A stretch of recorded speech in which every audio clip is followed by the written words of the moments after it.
Washinga here kunamata, washingo here Samson.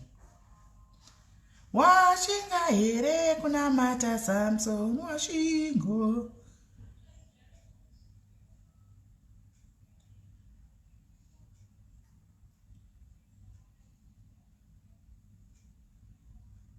Yellow?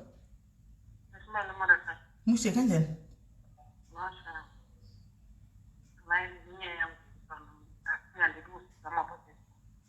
Mwenye asa books kamba Facebook. Manje ndatuba ya live batani kai ndei.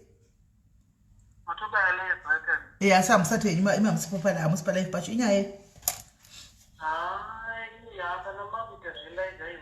Kuzotawa na mangona makuni kadina uchi. Wote roti ipati buru uchi buru muno. Arakutushishika no uchi. Nikadane muno. Akana chino kudanda. Muindo kuna mwano basira. Amusi ku live here ikamuri kusarira wani ku live wanu wanga chipuwa namba ukusinga iti nasi. No, ndaiona but ini ndinoda munhu anoita kubvisa mhepo anohamba.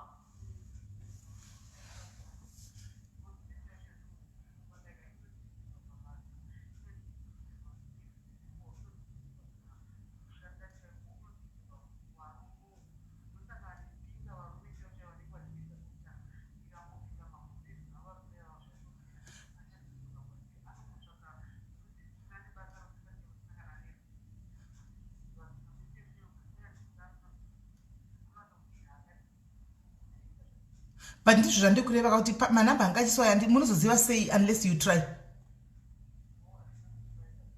Ka munotora muningirira monzwa ndiri kwa kuchinzi mahara.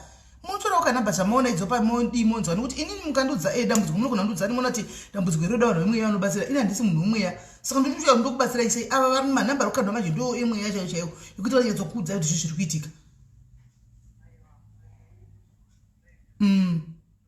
Dzirimo dzakandwa mumacomment section. Shame. Right, ite izvo zvine motora idzo dzanga dzichinyogwa idzo mumbozama ndokuti munyatsokuisa kuti zviri kufamba sei.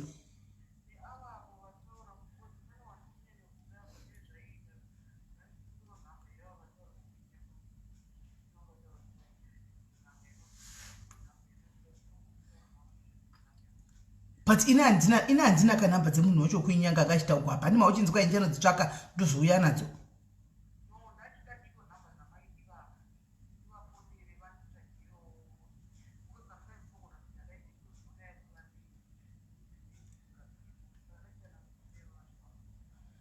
Ndichakutsvakirai namba dzavo mukazoya kwaWhatsApp dzamai vafona ivavo ndichatotanga ndatarisa profile picture kuti ndavapigara zviya because pafuna nakwandaka ndobva ndazowana namba dzavo ndokupai mutaura navo. Havasivi vafona pekupesira vafona pekupesira havasivi vafona vanga chitoti musaseka zvinoitika vakona munhu achifa achimuka. Ndofunga second last a.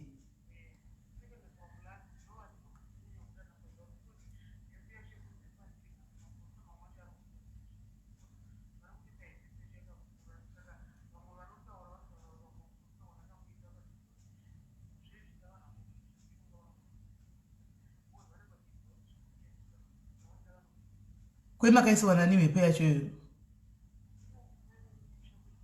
saka hamuzivi.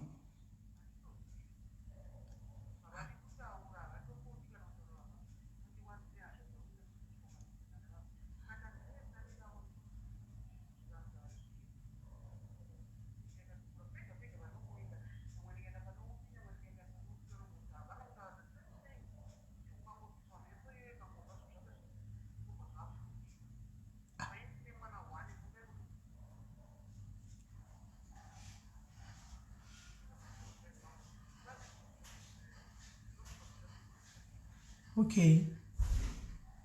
All right.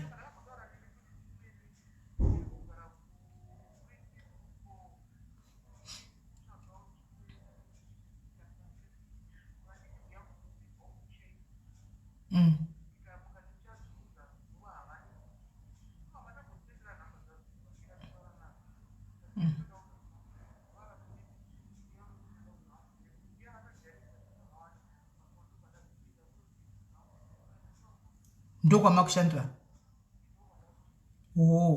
Asi zviri kuita.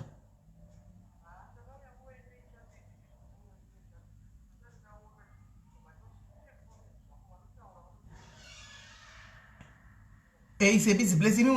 Munoyatsogona here zvizvo zvamunenge muchiita. Mutumira kamapicha kana tomotomboya motombotibata bata isusu kuti tione kuti munogona here zvizvo zvamunenge muchiita then tofambisa shoko.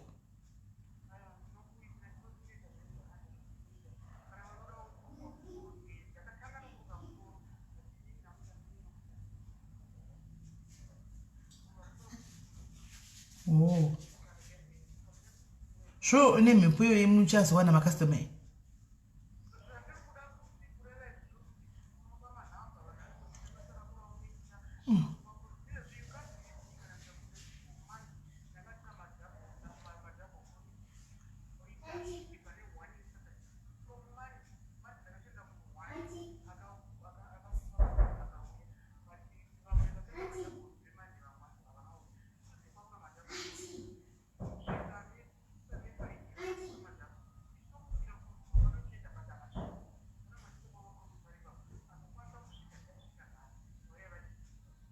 Oh.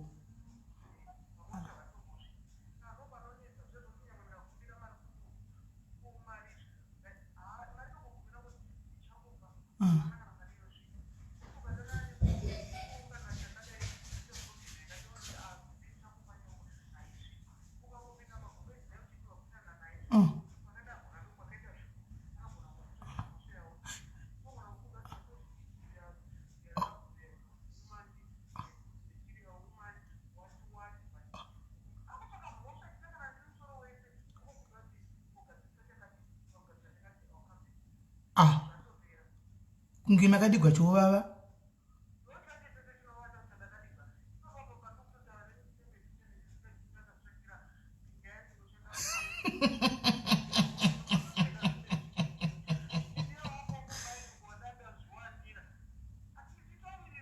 Engineer wenye yangari wewe tiudze kwanobva ndi asi omurasenbeke.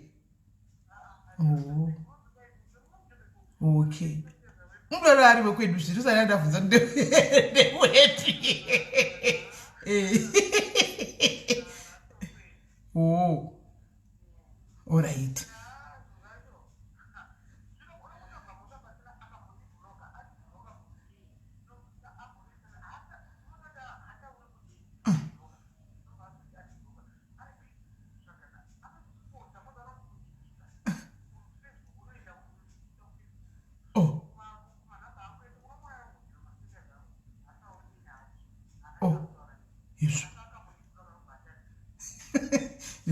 Right. Saka mundibata mangwani. Mundibata mangwani tozotaura. Mundibata mangwani totaura pamwe ndaiwana namba yacho. All right.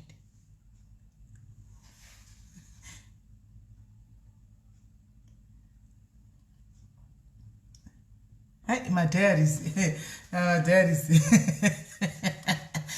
Diaries makazvipengerwa ini. Say baloti tingo ai wandoga pa live muda kuwecha muda kuwa ndo wandoga unaona right kari geti mwenda kwa musha wandapinda kwa musha indai ndaenda kwa musha indai vepano vanongosara pano right guys tadzoka anditika tadzoka matega here vamwe tega vamwe varume motega vamwe vakadzi motega vamwe varume tisangane pano toti mbonesana andika tega vamwe varume motega vamwe vakadzi guys tadzoka tega varume motega vamwe vakadzi and tega varume motega vakadzi tuonesane kuti nyaya famba senyaya tinotsa nezvayo guys ndeye kudai so anditi toda kutaura nezvenyaya zviri kuitika mukati merelationships kati mukati medziwanano asi mondiregerera guys anditi muchiona ndichimwira kudai ndaitira kuti ndiyatsotaura titaure sezvazviri anditika taita titaure sezvazviri anditi nyaya iyi saka ndamwira ini ndisisa host ndinofunga kuti titaure chiro kuma chechizvinotaura sezvazviri andika tichida kuti tinyatsokuonesa nokubudana pachena nokuvakana anditi iyi educational life yekuti vanhu tivakane nekuti pane zvinenge zvichiitika mukati mewanano nemukati memarelationships ndambotaura ndikati thank you that zinchik thank you ongorova ndambotaura nyaya yekuti vamwe vasikana apa varipo apa masingles aripo apa kana kuti ndingati vasinambovhera vakarati ma-return soldiers kana kuti masingles mamwe vechidiki varimo mukati umu handiti vamwe vacho havasi kuwanikwa pamwe ngadi vakarorwa kudhara nenyaya yekuti mukati memarelationships there are two pick and two choose handiti vanotanga kuenda kunoti unonzi mhoroi makadi yenyu nemukomana handiti kunobva kwanzi aiwa ini ndiri kuda kutanga ndidongorera kuprofile picture kuti kune mota here yakambopostwawo munhu unogara pakaita sei kana pasina zvabva zvapera hapasisina zvokuti acharamba achindira mberi neconversation andi hanza musima wanza maaise nditowanza kuti sandivavire nokuti kanyanya kudi inondita kukandivavira kekuti andizonyatso kuigona handimazviona saka ndonyanza ndoda tichitaure zvazvo anditika nyaya yekuti marelationships ari kufa sei kana kuti marriages dziri kufa sei mukati medzimba anditi toda kuti titenge tanyatsonzwa nyaya yekuti dziri kufamba sei mukati medzimba vana baba nana mai techibata kwese vana baba vachifonawo muri free kufonawo muchitaura side renyu anditika pasina kubabhadzirana kana kuita sugar coating anditi vana mai muchitaurawo pasina sugar coating pasina hanzi nahoni top macho ora isai number alright number iri piko andiselina where are you andiselina where mpine number andiselina where mpine number muchichastaura sezvazviri tiyatsonzisa kuti zviri kumbonyetsa sei mukati medzimba vana mai chaivo chaivo anditika dzimba dziri kuparara vana mai vakawanda dzimba dziri kuparara nenyaya yekuti hanzi mubvise nyaya aiwa nyaya dzindabvisa pano chinonyara ndabvisa kudhara tizive kuti hanzi nenyaya yangu nahonitop alright rega iro zita rako honitop ende rakazviomera regai tione kuti tapina nhamba yacho honitop watinoda kufona regai tise mudzimba umwana mai masingu akutokudhisai vana mai mudzimba masingus akutokudhisai ndochokwadi chiripo masingus are now dissing you nenyaya yekuti hazvichadzwisisiki kuti zviri kufamba sei mukati mekurarama problem unaiwo uyu achitisira zvinhu zvake apa asina kukwana rega indisire nhamba woni ningirikiro chiko chikunetsa mukati medzimba namai hatisi kugeza here iwe ishirati chiko zvaunotikandira ichi tibloke uyu ishirati ndewepi ndise nhamba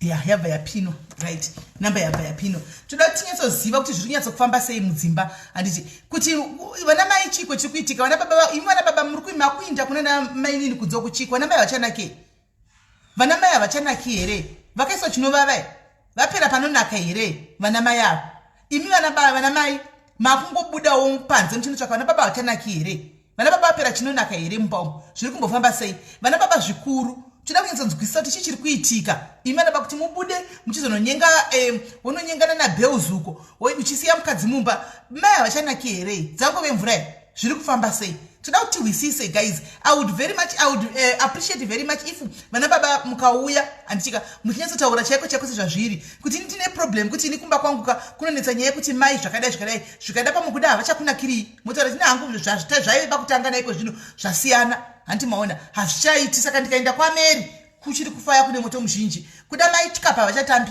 havachaiti chikapa nokuti kuda vatu reluctant kuti ndave nevana saka ndichagoita chikapa chiasi mazuva ekutanga muchangotanga kusangana vaita chikapa chengwena chaiko chaiko handiti vaita chikapa chengwena chekuti vaifamba nesaidhi kudai iko zvino havachaiti nokuti vazvaraka vakungoti bhosho handimaona kuda babavo vakaenda kwaMary uchiri kutamba uchiri kuzunguza uchiri kusumudza handimaona saka zvii zviri kumbonyatsoitika vana mai vachiri kugesa here mukati medzimba nekuti ndakaona hangu live yatona andisenda nezuro vakomana masinguzi akutotora mukombe ndochokwadi masinguzi akutotora mukombe saka toda kuti tichionesana kuti chingave tichiita kuti marriage dzimire as much as tichiitaura nezvazvo but tinenge tichitovakawo dzimba dzevamwe vanhu hapashayikwe 5-6 vane dzimba dzinovakwa we know kuti sometimes people gets out of love inopera handimaona love inopera maybe handiti asi kana yapera is it not wise kuti ugare pasi nomwe kuti ona kashamwari taifunga kuti tiyashembedzana tigofatise but ini nanguka I've grown out of love muthis marriage saka takudi tafunga kuti tichisiyana handiti kokuzosiya ari mumba uchibuda uchienda kunochita zvinenge zvichireva chii zvakare toenda panyaya yemafinances varume munopawo here vakadzi muri kuchema nyaya kuti vakadzi havasi kugeza munopawo here vakadzi ava mari handiti right yafona diko right achafona futi muri kupawo here vakadzi ava mari mafinances enyu muri kuita sei vana mai vari kuzivawo here kuti mune makadhi ekubhengi munokora mari muri kuvapawo here mari kana kuti muri kungoti havasi kugeza mari yacho pasingawapi saka vogeza neruredzo here iko kuno South Africa gunobvepi ruredzo imi musingawapi mari makuchema tanzi mukadzi wangu ageza netsvina mari wacho kuti atengewo sipo muri kumupa here atengewo foam bath muri kumupa here kana kuti hapana mari yamunenge muchimupa toda kuti tibate bese titsiurane tiudzane anditi sorry henyu pana mai vangu vari mucomment section muFlorence Madhuembisi ava ndimai vangu chaichaiwo but sorry mama nhasi ndiri pabasa saka nechitaura chezvazvirimo ndiregererawo kola hello muri sei handiri right zvedu right taurai tinzwi ndachida kungoti zvoni you know what haungatadzi unoshandisa toilet yekumo alright nyange uine toilet kumba okay so ndozvavangofanana nevarume I think they just go kungonoemta mabhora avo chete tichiri kuti asi nhaikola ndoda kubvunza tichiri kuti vari chiri kuemta here nezviri kuitika mazano kana kuti vakutogarirako kuchiri kuemta here ndezvekungotapisa kumba anodzokera lesi zvatozvekushandisirwa mushonga handida kuita nharo but ndinotoona sekuti vamwe varumeka vanotoindira zvekutoindira tu chaiko chaiko mai mwana kwete zvekutonotamba zvekutoindira tu zvekutoti iwe mai vekumba ndonenge wautozosafa baba vatoti vatogara uko marwe atotinyatsoti go kugara izvozvo zvinei zvazvekushandisirwa mushonga kwete feya handingoti pane vanoda zokuhura zvekutoti vatoenda ikoko direkta akana alright imi mune murume here ikona ndinai varipo here baba ipapo vari kubasa vaenda kubasa right imi mave nemakore mangani makaroorwa 10 years right muchitanga pamakatanga kuroorwa 10 years obvious zvasiyana ka muchitanga kuroorwa nezvavepeko zvino challenge yamungati marriage menyu mimi muri kusangana nayo kusaidi kwababa ndeipi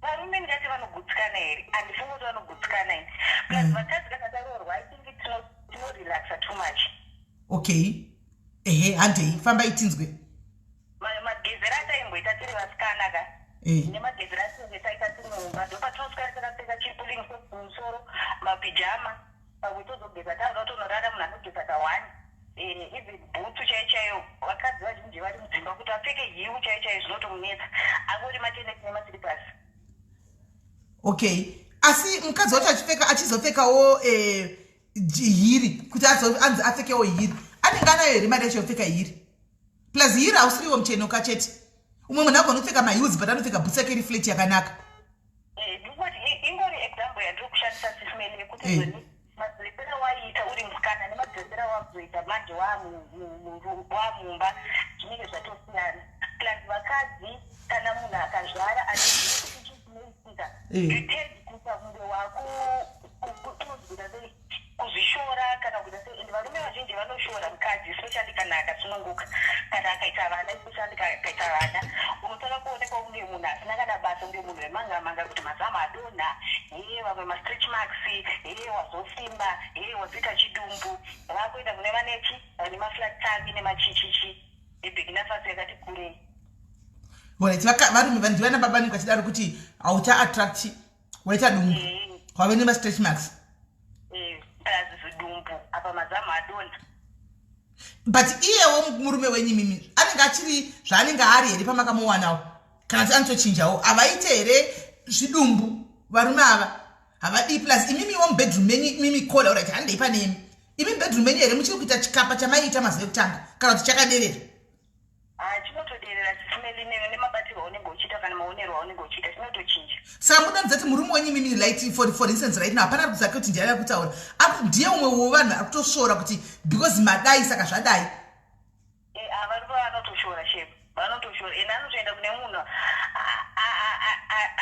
ane zvausina iwewe zvekunoti unoshaya kuti uita sei imi kola muda kuridza kuti murume wenyu akati imi hamuchina magaro saka akana kutsvakira nani maspika sei angwai ane mazombe kudarika angu akwazvo ane mazamu akati twi wechi asina kuzvara asina nokuti imi makazvariswa iwe unenge wakazvariswa vana 2 kana 3 murume wenyu ari heartless kona saka makambogara kutaura naye paseri kuti mutaure naye kuti mumudze kuti saka iwe ndi wakandipa mwana ndikazvara vana ava ndazvara vana mazama yaadonha handiti ndakara ine wakandiwana ndakangodai ndisina magaro acho saka ndonomatengepi kwai munotengepi magaro emikola zvichonzekana wasvotwa kuda uendera Ndozvanenge achitaura. Kana usvotwa kuda uende. Muri kuenda kubasa here Kole? Ndinoenda. Hey.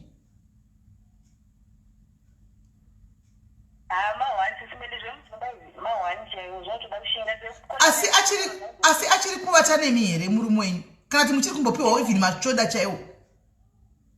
Aiwa, makisa kusisina ingori fundi. Kana ada iye? Saka imimi pachenyu muchine happiness here mubao?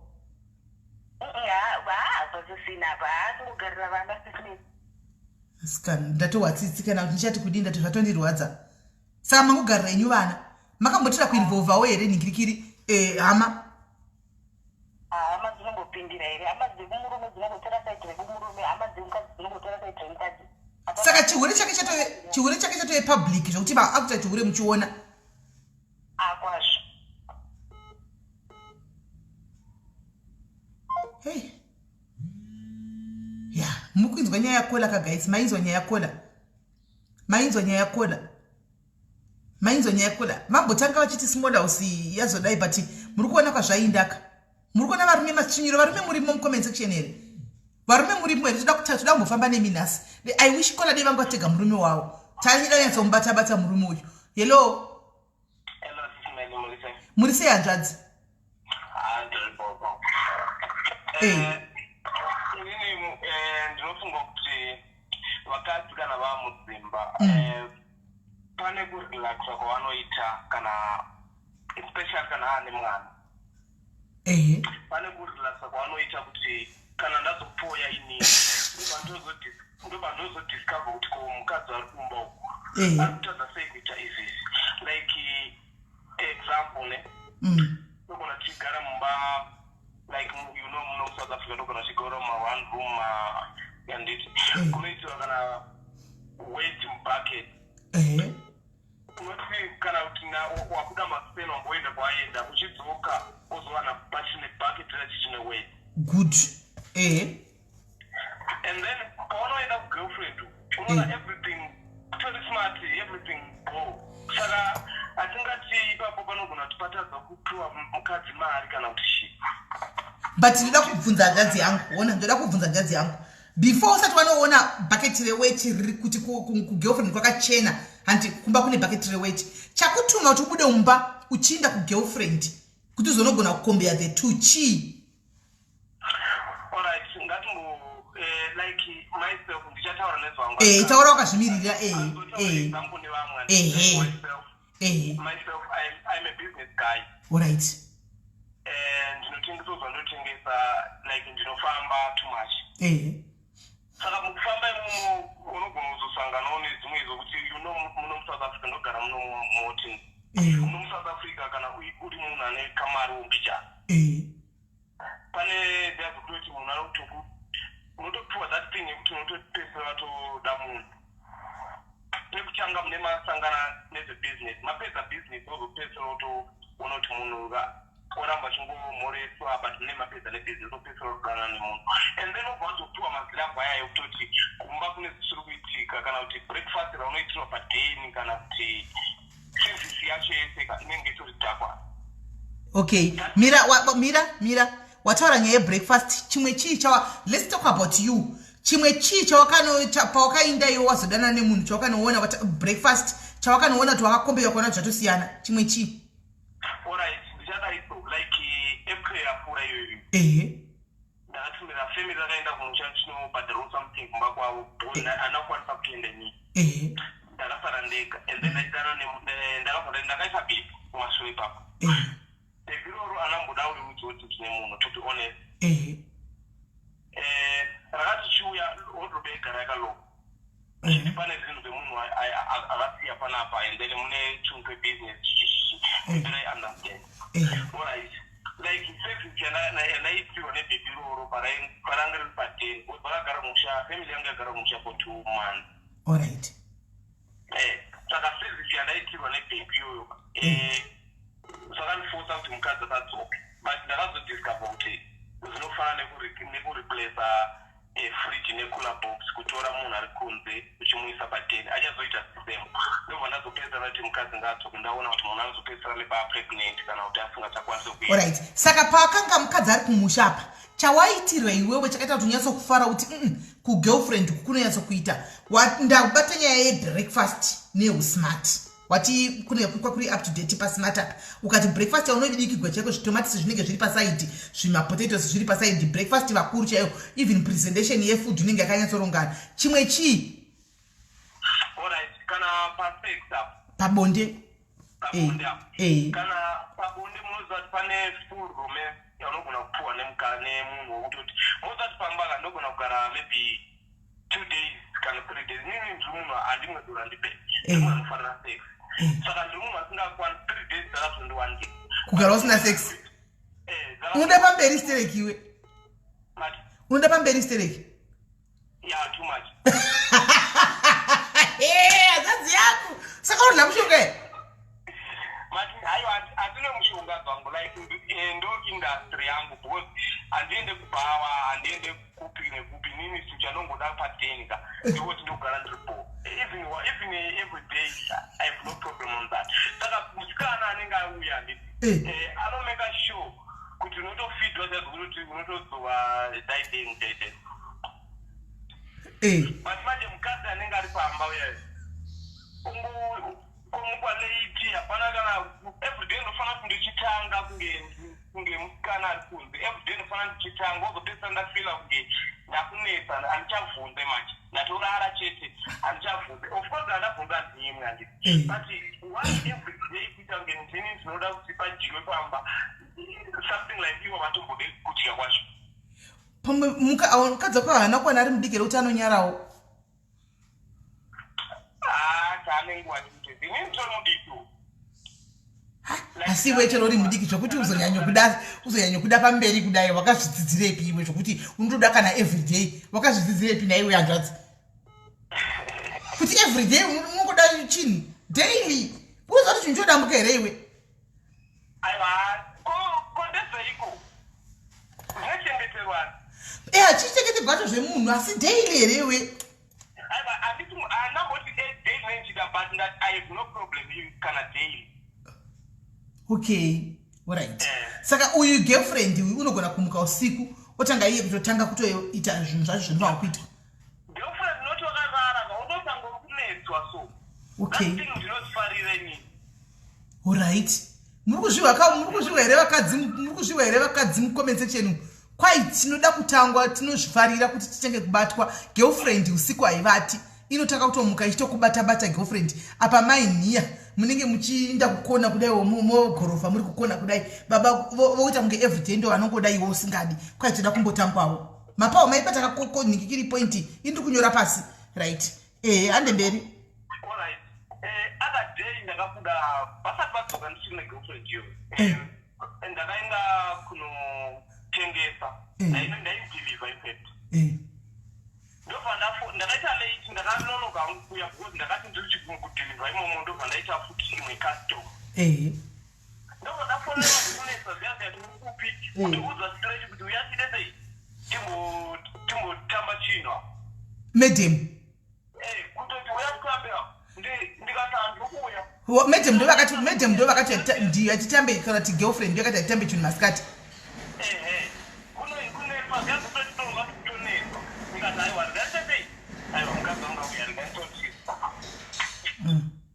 alright ndikaita zvokutoneswa ziyazi kutoti uyatidesei titambe chinhu ndikati aiwa ndikita sei ndiri kuuya ndakuya amusefoni kumando nomunyumamu alright ndikanetsa zvazitoti uyatitambe chinhu ndikati aiwa alright ndiri kuuya ndikanetsa zokunetsa ndikasvika ndichingosvika munhu uchi madhiribhok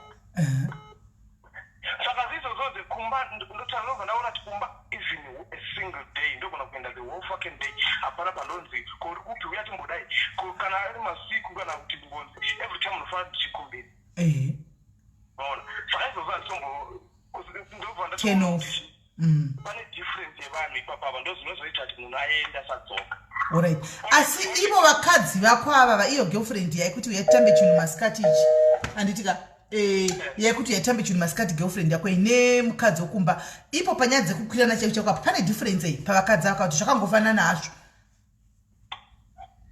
Hello, in fact, ndijauya ndichifona ndiri munhu andingori busy but infe kana ndijafona futi. Alright, no problem. Ndikunzwa kuti kunetswa. Alright. Alright. Right. Regai kola godzoka tinzo chifamba sei kwa ndinoda everyday. Tinzo zvinofamba sei. Kola hello. Kola hello. Kola hello.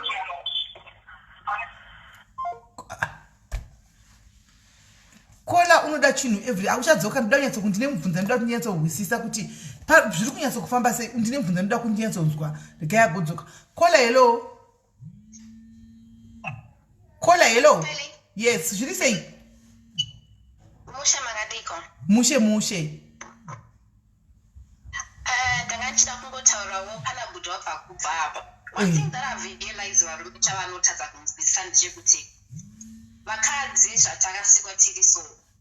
Murume kana uine musikana wako handiti ukasvika kune musikana wako iwe ukabva wasvika wane munhu wako uchiti ndiye wako permanent. Unenge uchiuya panze uchiti girlfriend uri kufonera ichiuya chikuudza kuti ndiwe yakati ndodai. Zvinoitwa nemunhu asiri full time newe. Anybody can play that card. Because kana iwe uchisiya wafrustrata munhu mauchienda kuenda zvauri kuita, how do you expect them to function too? Because vanhu vari panze iwe unenge uchienda unotsvaga girlfriend handiti because tanetsana mumba. Ndeichita zvese tonetsana mumba woenda kuita zvauri kuita panze. Unonoudza munhu maweakness angu, munhu yaanodzoka achikoreta maweaknesses ake.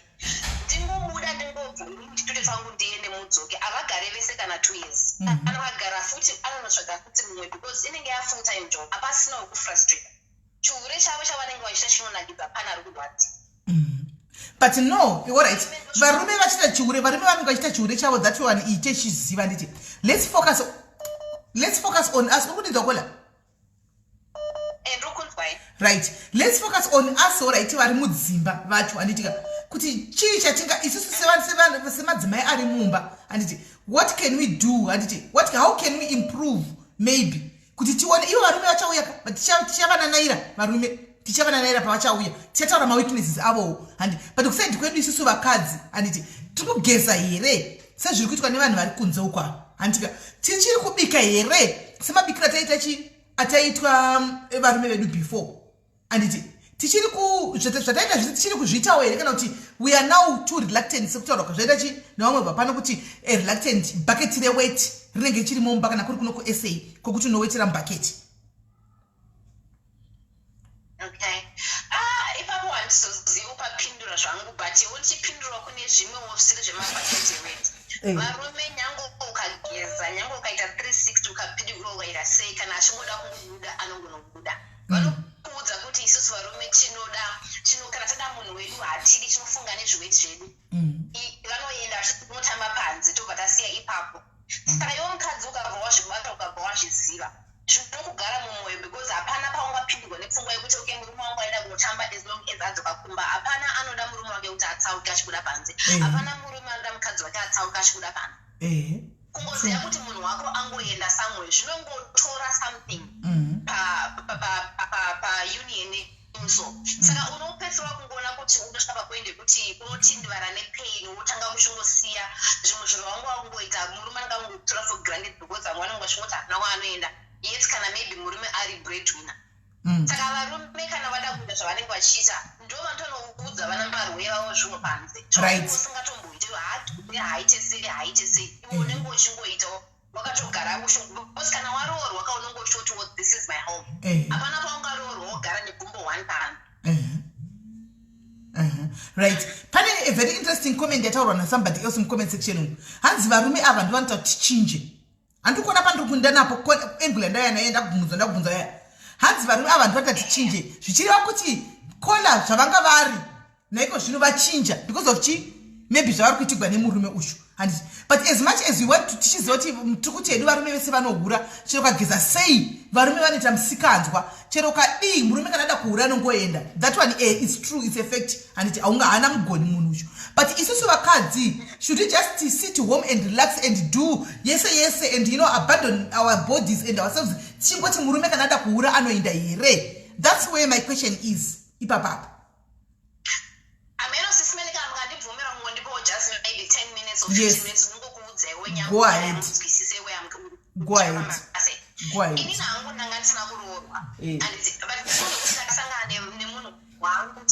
Good 4 years and it's got 3 years, 4 years, it's kind of introduce my family. I told Pusha and my parents I gave her a baba came to Para and I got a phone Zangu Hama date. Amazaga from out of the country, but she ended up she to Kumbirama annual leave on my basa. Just 3 weeks into the ceremonies, could I should have looked this Amadi. Munwanga ava wamiro akaenda pa airport ashienda kwa anga ashienda nopasangana wano mukadzi vaitotizia pa Facebook apachikanda ma picture chikomenta chienda kuma holiday chididi zvanga zvitoyemurikawo. I think and asi uyo here uyo wakamboningirira madhezi ayo ukambobudisa zita hanti I think mandiziva hangu handiziva kuziva ndaziva voice rako harirase ndiyeyo. All right. Saka vanhu vava vatora ma-off day and kuti vanhu vakatora ma-1 month and support that after like that kuti vaya kuzounganidza vanhu tiri kushanda tese tikutotovhura company tiri kushanda zvinhu zviri kufamba vanhu vasakuziva kuti uyu munhu one uyu munhu one vanhu vakuta vachitokomenta pamafotos edu nice couple chakati chimwe cheshe vasangana paairport vanhu vakutanga kuti munhu akanga ngondiignore handisi kuziva parora dhera kusvika vanhu handisi vandivaudza kuti chii apa handina kana chandaita saka paya ndakuona atova nezvimwe zvatova zvinowani munhu atondiudza kuti aiwa taenda kuholiday takaendeswa kuholiday ini ndina katotengeswa matiketi saka taenda kuholiday taenda uku kusweden kubva taenda uko taenda kuholiday munhu aiwa kuholiday kana kundibata hasi kundibata ndongonzi ndine jetlag zvinhu zvinavo zvamboitika pataingosangana pataingoenda paholiday ka taingosvika nekuti unokata munahime ngoma yotongoti but holiday yese munhu angopfeka angondikwinda chingoti ndine stress zvatisingatombodze kuti apa ndaiuza mari sesimele ndo zvindakauza mari yekutenga bhuka mahotel kudidi kuzi ainge riri birthday yake atabva taenda takuenda saka tanga tine majoint holiday kuti tanga tifanire kuhama dzake dzanga zigara kune imwe nyika futi tasvikaipako zvikanzi this is the last time me and you are together because takanzovavhengedzera saka sozvisa munhu okay wanditengesa maholiday uchiti because iwo right now mari yekuroora hauziva kuti utapudze ipapo saka tiri kuenda for a pre-whatever marriage holiday kuti mangoudzwa kuti ndakavhengedzera munhu ari busy kutumirana neshamwa dzake mamessage vari kutopurana trip yekuenda somewhere else ari kutumira mapicture evaskani saka indakabva nangomutiko is that okay kuti shamwari kunenge chichitumira mafoto dzevasikani ndakagara panapa ari kuziva kuti tiri kuholiday how disrespectful is that ndakatanga kuudzwa this is my phone this is my private zvinhu zvasambobva ndamboudzwa muupenyu hwangu hwesika kuti muvi murelationship mese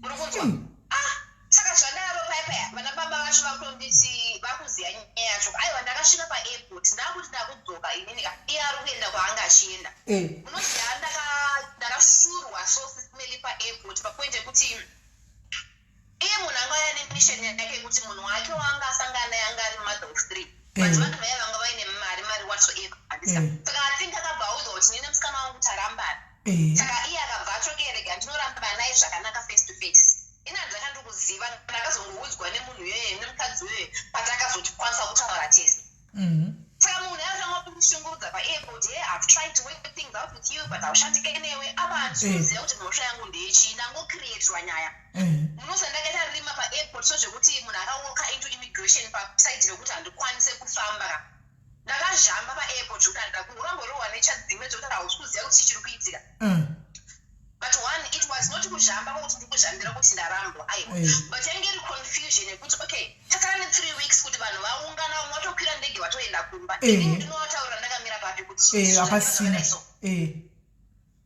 aona saka handichazive kuti ndoexplaina vanhu kuti chii apa iye anga atoudza vanhu vake pafacebook ndo zviri kuitika mukuziva kuti community yekuti vanhu vachati chii zvakati ndakatobva ndatotamaka nepafacebook munoziva kana kuti ndizive kuti chaitika handisi kuziva okay fine vanhu vekumba ndavaudza vakudza vazvinzwisa vakatsamwawo but hapana zvavaikwanisa kuita vazvinzwisa vana baba vake vakanditipira ndege uya andikata zvibatsire kuti ndouya imi moshanenge muchindira iye munhu vachinandichinjira pfungwa ndabva ndangoenda nanzi uya ndabva ndaenda ndaenda papya munhu abva auyawo kuchipfumba kwavo baba vake vakati iwo ndokaudza mwana uyu panapa saka ndoda kuti uuye naye panapa uzomurambira panapa pamberi pangu because haungatinyadzisechi kuti autecreatira bad reputation zvosvo takaenda kumba kwavo nyaya yakabva angoti ndandangopiwa nemweya wakaipa hanzi kuti chii zvakabva zvagadziswa nekupusawo ipapo tagadziswa zvinhu handisi moza zvinoita manyemwe nemunyama tadzokerera nepapa patagare tamba christmas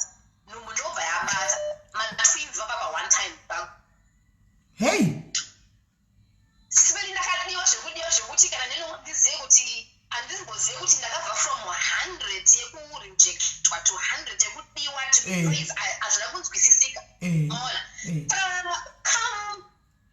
come 6 months into the pregnancy ndakaita macomplications ekuti ndakabva ndamiswa basi pesa panga kuita maproblems ekuti mai vaiva vanga vamudya mari handisi vane lifestyle yavajaira ini ndaifunga kuti zvinhu zvapera handisi ndakafunga kuti zvinhu kwezvo zvagadzirika but hazvina kugadzirika uyewo ari kuchema ada kusungirira handisi iye ndiyavaimported ada kuzvisungirira mukadzi weye manje saka ininiwo kundaitiwo musi wandakasvika iye akabva audzwa kuti mukoma wangu vari kubva kusweden vasvika saka handikwanisi kunge ndichikuona for a week ini ndina ndiri mukoma wacho manje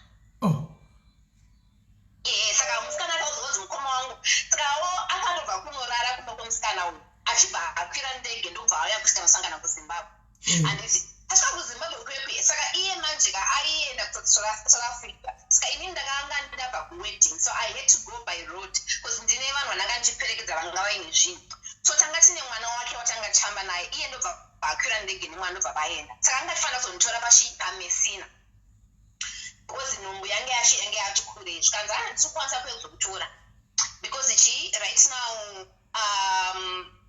ndashaya munhu kusiyira mwana andingadhiraivhe nemwana kuti apira ndege nhasi ndobva ndadhiraivha kuti all that way izvo munhu yeye audza munhu wake kuti mukoma wangu vaya vadzoka kudzokera kusweden saka vari kupfuura nepanapa saka ndichanovatora ndokubva aenda kunorara kumba kwemusikana waye but ndokubva aedzerwa haana kuzokwanisa kuzomutora haya akabva adzoka kune munhu wake munhuye ndokubva atora phone number foni yake manje handisi ndasvika kumba kwevetsa vangu manje abva abhuloka sisivaiva sivai vangosiya vangoshaudwo havana zvavakamutadzira vangosiya vangotukwa vakatsvagirwa nyaya dzekutukwa nadzo because obviously we were gonna be in South Africa for 3 months vangotukwawo sisivaiva saka vabhuloka saka iwo ini ndingamunhu aimboramba nefoni yake atokwa foni kuti yazvaunda nefoni yangu tikufara mukufara amene saka ini ndingoscrolla ndingorora kumablocked contact unoshamisira kuti ose munhu amwenye kutambarira kudai handiti saka indobva unblock everybody akablockwa ndikabva ndati aiwa kana ndiko ndapiwa chii ndapiwa liwe ndikanokanda mapicha edu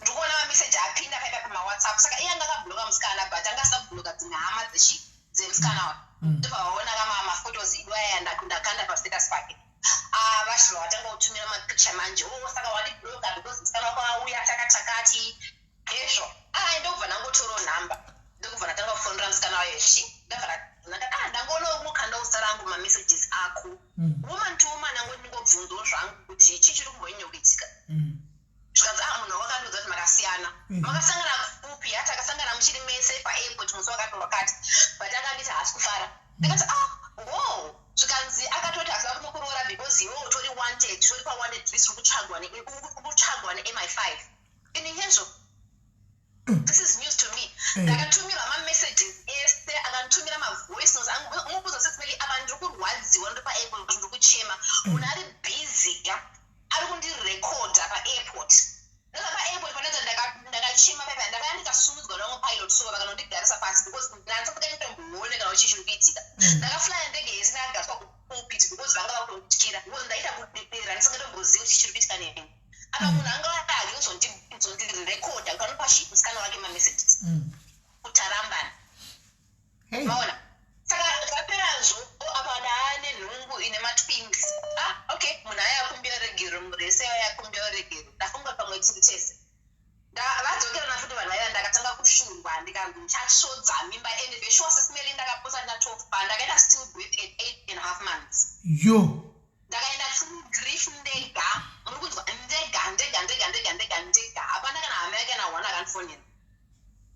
But coming back to it, kuti ndichiziva kuti unenge watadzei munhu anenge achikutamisira nguva yako to point yekuti unobva wangochinja. Sometimes unenge wakutosvika kana kupinda marelationships acho. Maona unenge wakutongotya kuti fine. Saka after a year munhu wodzoka futi oti you know what, sorry zvanga zvakandiwanzira ndine madepression chakachakati andombozi chakaitika chichichichi oenda futi kuhama onokumbira ruregerero obva adzoka oita kunge magadzira zvinhu handiti. But inini hangu ndisingataure naye apa ari kurashia kuda mari because pese apa anga ine munhu wake paanenge asina mari angati ndada kudzinga kana pabhisi zviri kushanda ndibatsiro nemari ndokudzorera pandibatsiro please. Iwo chingompa shuwa nezvaakakuita zvese izvozvo.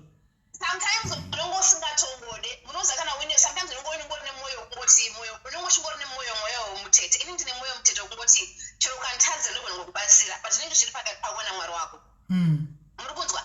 Saka wondobva adzoka vanhu vakatowana ari mapasta ndobva vadii ndanguti you know what, saka ndangozvitora hangu serious nekuti chakachakati. Saka iye zvaanga achida I think because anga kuramba achikukumbira mari maproblems mari yeschool fees yemwana zvinhu zvanga zvisingachabude. Ndakabva ndangomuka one day ndakunzi aiwa ndakazofona asingadayire foni yake ndobva ndakomuti you know what inini I think rega ndimboita zvangu zvokutsvaga mari dzangu. Ndangomuka ndakunzi let's be friends. Saka ndakumbomupindura nangu tikaba kungomubloka. Saka unosvika point yekuti mwoyo wako unobva wangoenda kunge dombo so kungoti unenge wapedza 4 years nemunhu wainvolva mafamilies to problem yekuti munhu unenge usingatombomufungidzire. Ivo vanenge vachikuposta pamafacebook ivava inenge ichingori cover up. Kuseri uko vanenge vachikusekana vasikana vavo mafemale friends avava ndio mamwe futi anenge achikuchidzira because unenge uchitokabata foni ona female friend yakuti let me hook you up with this one. Ivo unenge uchingori the main chick uchizikanwa but the whole world inenge ichiziva what's happening behind you. Ivo ndiwe the last person to know about everything. Iyo ndemefete yekuti varume vane makuhwa kana vachinge vanyenga vasikana vavo vanoenda kunotaura zvevakadzi vavo vachiudza vasikana vavo uko kuti mukadzi wangu izvozvito akatozodai mukadzi wangu izvozvito akatozodai. Sometimes unenge watongouya maoptions uona kuti you know what, sometimes it's better to be single because une zvimwe zvinhu zvekuti unenge wakutobvunza Mwari wega kuti nai Mwari apa what did I do wrong? Okay, what lesson was I even to learn?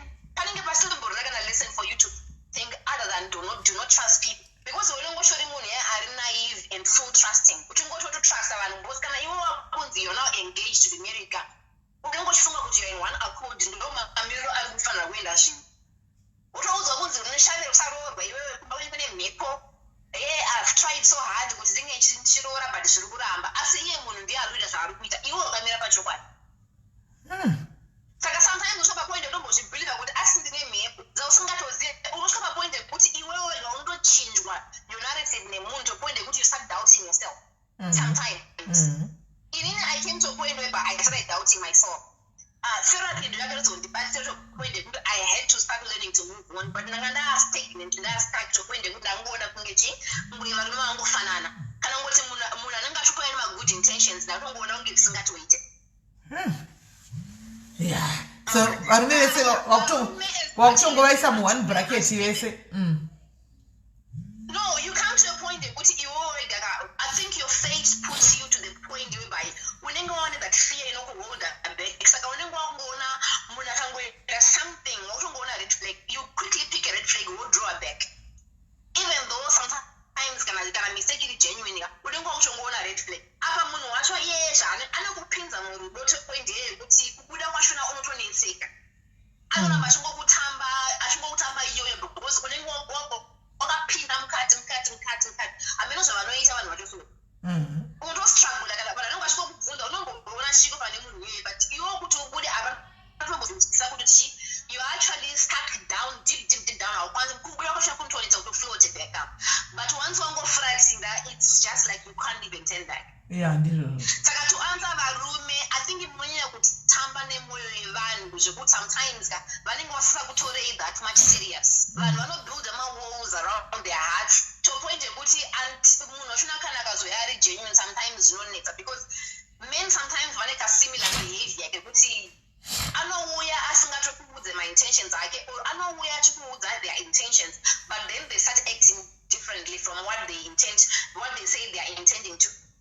isusu vakadzi tinowanzo kubhilivha zvinhu zvaunenge waudzwa nemunhu because kana masvika point yekuti you're taking your relationship further ka munhu akakuudza kuti we are doing this unenge uchobhilivha kuti ndozvazviri and you actually put blinkers indiri munhu yokuti ndinoisa mablinkers kana handati nemunhu taapa point yakati especially kana mati masvika point yekuti you involve a lot of people relatives and stuff like that sepananga ndava ininika there was no point for me to even doubt what was being said.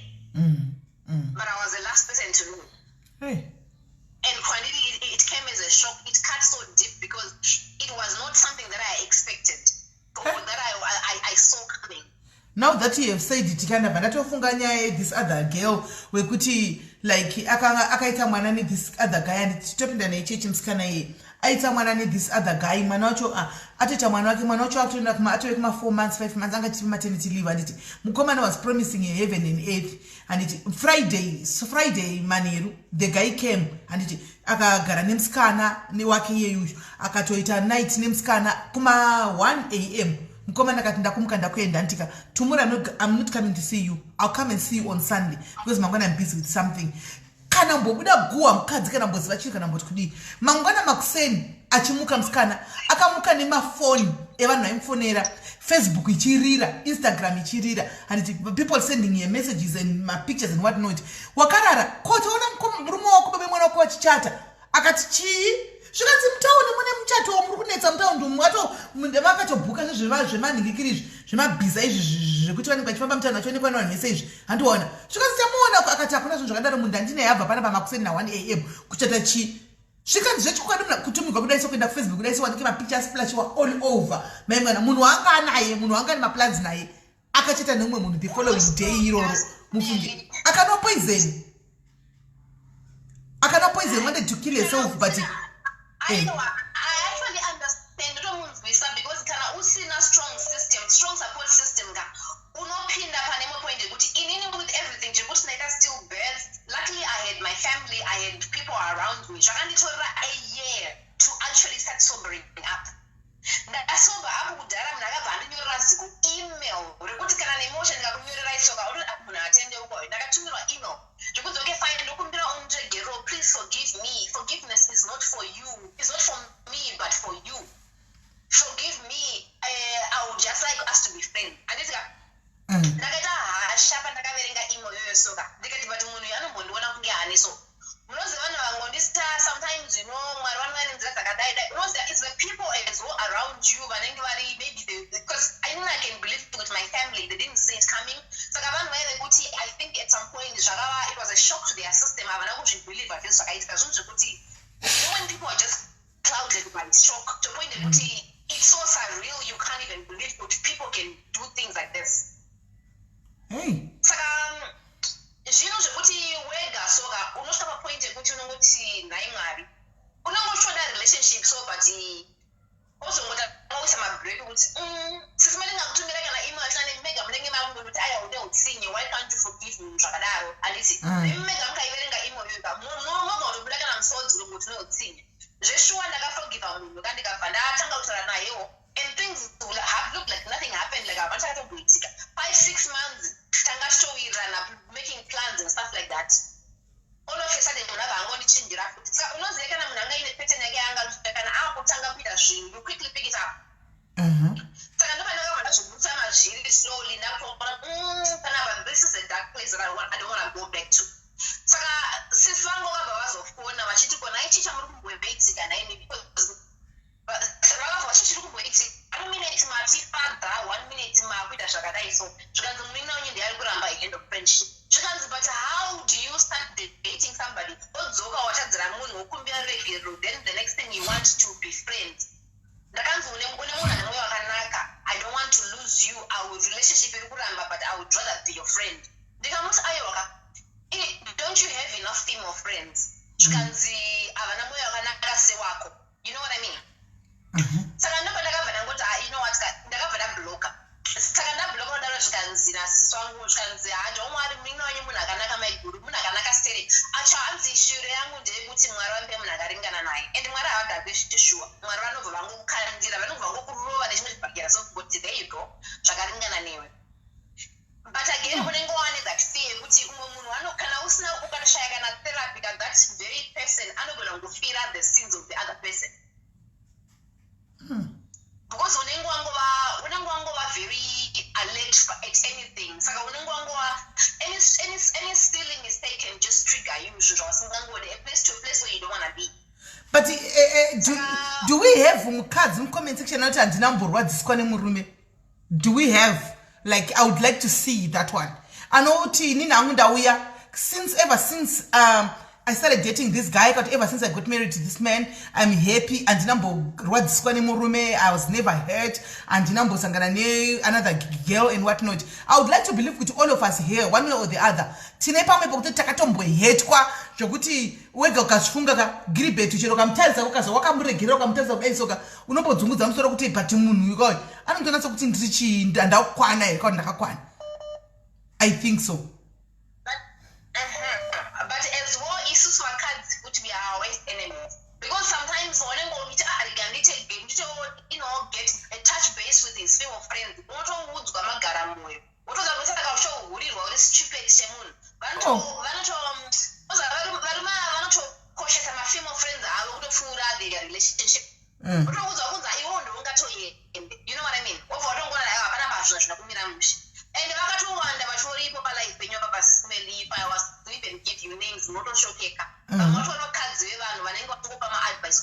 Because vanenge vachipiwa maadvice according to what they have been told.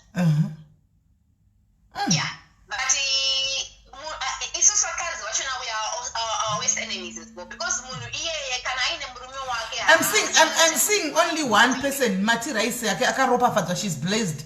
Ari kuti nini ansanamborhetwa nemurume never. But all the other ladies vari kutaura kuti no.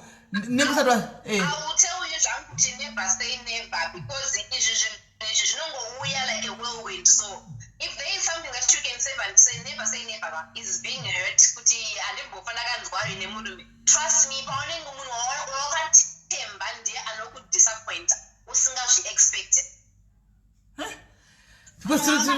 Anokubvisa chimiro so mucommunity mako, so unostripwa naked zvekuti unobva washaya kana kuti ndomira neku. If there's a lesson that I've learned, ndeyekuti never say never. And I've learned to be private from them. Because sometimes private zvinorwadza, but you won't carry that shame around because hapana nozanyata. Mudanana kuseri mugaramba nakuseri zvikafura kuseri. But iye manje ndiye aitoforsa kundiposta. Saka in a way unoza kuti unopedzisira wapa munhu caliber yekuti anenge akachengeta maphotos angu naye pamafacebook akanditi. Saka anenge ava nekuti vanhu vakasvikapo akunoturura vanhu vaye pamusoro vanenge vachingoti oh okay ndomunhu anga achidheta uyu. Saka unenge wamupa like a sort of trend to follow. Hatisiri tese but maphotos anenge aripo. Saka ndo anenge ari point of reference kuti this is who I was dating. Saka literally unenge wakuti anenge anogona kushamura nemaristereki achingozvitawo zvakadai because vanhu vaonekerawo hayo. Saka yeah. Saka kuva single sometimes it's not kuti munhu uri kuda kuva single, but sometimes it's the only choice you have at that moment, or sometimes that's the only choice that can give you sanity. Yeah. Because I've realized kuti ukaita that experience, if you don't seek therapy unogona kuramba uchingomita the same character.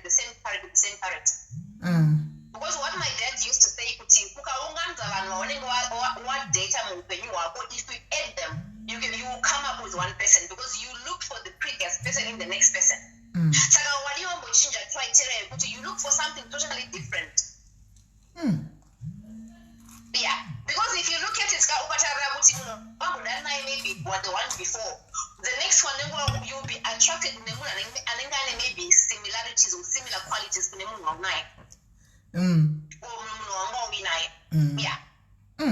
Because vakadzi we are those people who hold on to good memories. Sometimes unokanganwa about the pain, and then unongochingomisa those good memories, and unongochingohopa kuti maybe you'll change. It's just the age, maybe that change, but no, time inenge ishofamba. Yeah. Varume behavior yedu inochinja vakadzi. Tokwende kuti mukadzi akaora moyo, sometimes it takes so much work kuti umudzore back to form. or else maybe they have new different experiences. Because you will see that you will operate from point of paranoia and frustration. All right. Yeah. No. All right. Thank you very much, Mninong. Thank you very much. Kuri say kwako. Kuri boss tere. Wangwaro wazvishiwa pa Facebook apa. Tata kungokuona kuchirunguko. Kuchirunguko ndo vanada kungokuona uko. Ayo chauya. All right. There are things that are in place. I'm in good space at the moment. All right. No, good seeing you again. All right. Bye. All right. The guy told, hello, caller. Caller, hello. Hello? Yes, makali anzadzi. Tiripo anzadzi. Munonzova muda pakati here. Leti munodawo pakati sakwela vemurume wamboya here vaya kana kuti aiwa imi muri kuchemawo nevakadzi. No, handidi pakati handidi pakati. All right. Chandangu taurawo zvangu ndechekuti munoona problem iri kuitika ndeyekuti ndinoona kuti communication ndo iri kunetsa mudzimba dzakawanda. Communication one nekuti vanhu havasi kuzipa nguva yekudzidza vanhu vavanodanana navo. Like marelationship 1 month vanhu vakutotidzisana, vanhu vakutomitisana, vakutogara pamwe chete. And vanhu vazhinji vakauya muno muSouth Africa kudhara kwaka kuine nguva yekuti vana varume vaimbogara nemasekuru pasi vachidzidziswa kunzi munhu wechidzimai anobatwa sei, maproblems avanosangana navo mudzimba, zvese zvavaigara navo pasi vachiudzwa vachidzidziswa njiriya. Nevakadzi vaiva nenguva yekuti vaisangana natete vachidzidziswa kuti murume anobatwa sei, zvinoitwa sei, ende zvizhinji zvachona zvaiitwa kana vanhu vatedzera tsika sekuti varoorana, vanhu vaenda kunobvisa roora, nekuti panoroorwa munhu nepanoroora munhu ndo panodzidziswa vanhu kuti zvavachapinda mumba murume anobatwa so, anoitwa so, vaidzidziswa zvese vakadzi. But ezvinezvi manje nenyaya yekuti vanhu havasi kuroorana, vanhu vakuita sei kudzidzisana chete. No, caller. Vanhu vanororana, but munona problem iripo ndekuti I want to be honest with you, my brother. What I've realized, what I've seen. Tichikura zvakutaura ichokwadi. Mazera edu isusu manje mafoti andi muri kuona. Gorera matime dzatakaroorwa anditi takaiti gwanonzi kitchen party ya muno mazuva akudhara yaitonzi kitchen party yemachokwadi. Yekuti kwaiuya vana vaimufundisa kucheche vanani vana vatete madzimai emuraini achikuraira kuti kwawakuenda uko zvatosiyana masamba. Uchanogara so, uchanoexpecta zvakati. Iwe uchadai so, ukaona zvadai iwe unodai. Right, iko zvino hanti akunzima mbuya acho paFacebook tisuka isu. Handiti mafoti acho zvakare.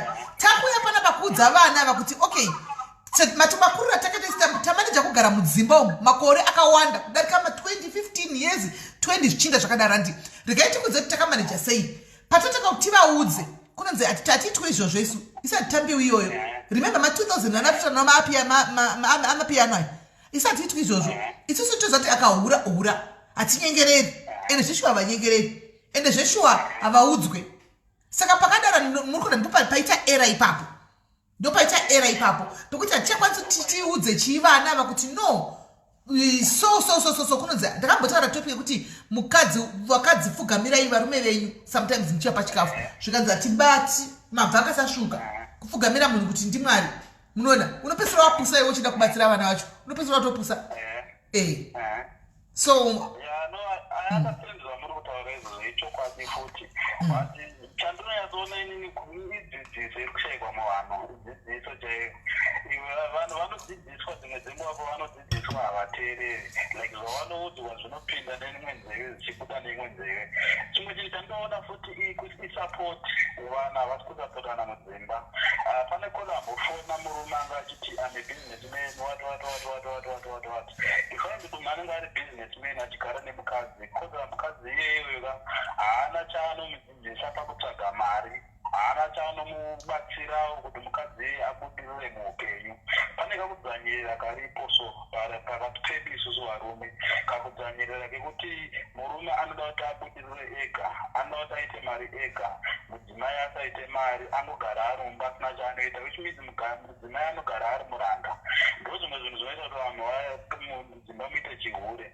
Kana uri kuti iwewe unenge uchishanda une mari, mukadzi haana mari, unomubata rafu, unomuita sei, unomuita sei. And then munhu iyeye ane kwaanenge akuda attention, munhu bhozi munhu anouya ari boyfriend anouya achinyengerera, anouya achiona weakness kuti this person. Apana kuti mudzimai unoyazoona kuti mukadzi uyu ane potential yekuti anogona kuita something in life, kuva something in life, but ari kushaya support chete. Izvozvo. It's not like luck rekurarama patinokanganisa izvo varume ka.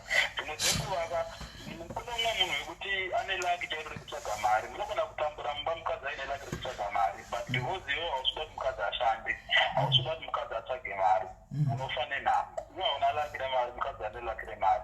So sometimes kusapotana mukurarama, mukutsvaga mari, zvinhu zvinogona mumba chamo kana vanhu munhu wese aine mari, mumba mune mufaro, munoita mufaro.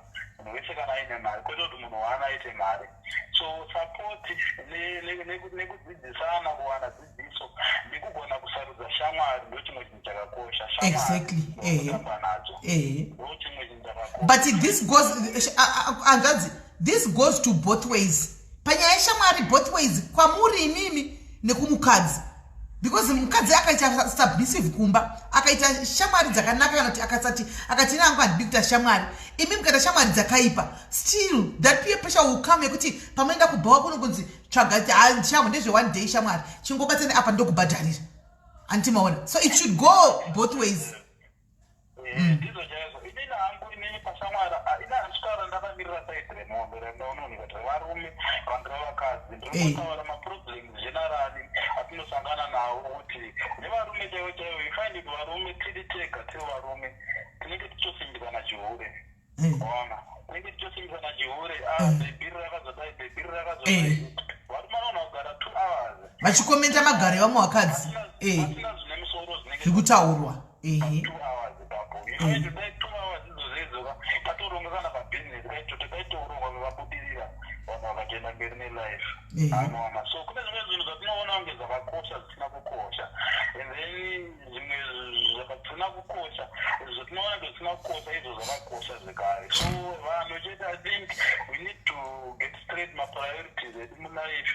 Munhu uye munhu akarongeka mulife, uye munhu anoziva zvaanoda mulife. Kana uri murume, uri mudzimai zvekare, iva munhu anoziva zvaanoda mulife.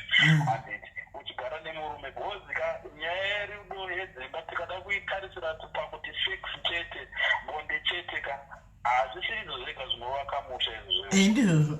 Chete tikada kugesa dzimba panyaya dzesex chete, hazvi zvega zvinovaka musha, because tikati sex ngaiwande. Kune vamwe varume vashanda mabasa ekuti vanenge vasipo nguva zhinji, vanenge vari kure nemabasa. Ichi means dzimba dzavo idzodzo kana tichiti sex chete, dzimba dzavo dzinoparara hadzina kwadzinoenda. So i-understanding yevanhu inoda kungogadziriswa chete kuti munhu ngaagamuchire zvaainazvo izvozvo. Agamuchira zvauinazvo, vanhu voshandidzana to build a better future muri iwewe nemudzimai wako, because ezvinezvi vana vedu havasina marole models. Chino vakadzi chaivo they become lazy. You find it unohambirana nemukadzi achishanda, wadanana nemukadzi achishanda, uchingomupinza pamba, uchingomutizisa akutorekedza basa kugara pamba. Vana vedu vachikura vasikana havasina marole model ekuti because uri munhu wechidzimai you must be a role model mwana wako kuti achikura anoona mai vake vachishanda, naiye vanonzwa shungu dzekuti noi ndikakura murakaita saamai vanoita sei, vanoshanda vanoita sei. So vana vedu manjika, vana vedu havasi, zvatinoita isusu nhasi zvinoafekta vana vedu, zvinoafekta mhuri yedu. Baba wange uri hure, uri pambi uchirova mai, uchishungudza mudzimai, mwana wako ndo zvaakaita izvozvo. Amai mukange muri hure, muri pambi muchibudina muchiita sei, mwana achizviona mwana wako musikana zvozvaita sei ndozvaachaita izvozvo. So naura imwe iripo ndeye-communication system, nekuti vanhu vadzidze kutsvaga shamwari, vanhu vazive zvavanoda muupenyu. Vanotangotaura izvozvo. Imimi are you married Kola? Ya, ndine mukadzi. Alright. Aiwa, mukadzi wenyu ari blessed zveshuwa. Anoshanda here mudzimai wenyu? Ya, ndoshanda naye. That's great. That's very cool. aiwa rambai makadaro kola rambai makadaro rambai mchibata mukazonyisa queen but you find kuti sometimes munenge mine munhu panenge pane murume akafanana nemi kudai so you know anobvuma kuti anenge achimira zvese achisapota mukadzi wakachidini but mobva waona kuti mukadzi wachona aibora ngoma manje it's either mukadzi iye hatokudzwa achiteerera handi haarespecte murume mukadzi iye ndokutaura kuti atonotsvaga murume kepasaidi anomaona kanenge kachitomuita zvanenge achiita but kumba kwanenge ane good husband I don't know kuti sei zvichidaro zviuya kunonzi zviuya zvidondani hamunoti is it the case or not handizivi no munhu kana asina nzwisisa ari boona ngoma unomuonesa unomudzidzisa unomuita kuti anzwisise zvakangofanana nemwana chaiye kana aine chaasingagoni probleme ndekuti unowanzoda kushandisa noise pasingadi kushandiswa noise but chinoitika ngazve chokuti unoonesa munhu anoda kuoneswa ka anditi unoonesa munhu anoda kuoneswa kune dzimwe nini dzekuti chero kada kuzama kumuonesa kudii nenzira ipi andokudza kuti zvokutaura izvi ndezvako ani handiudzigwi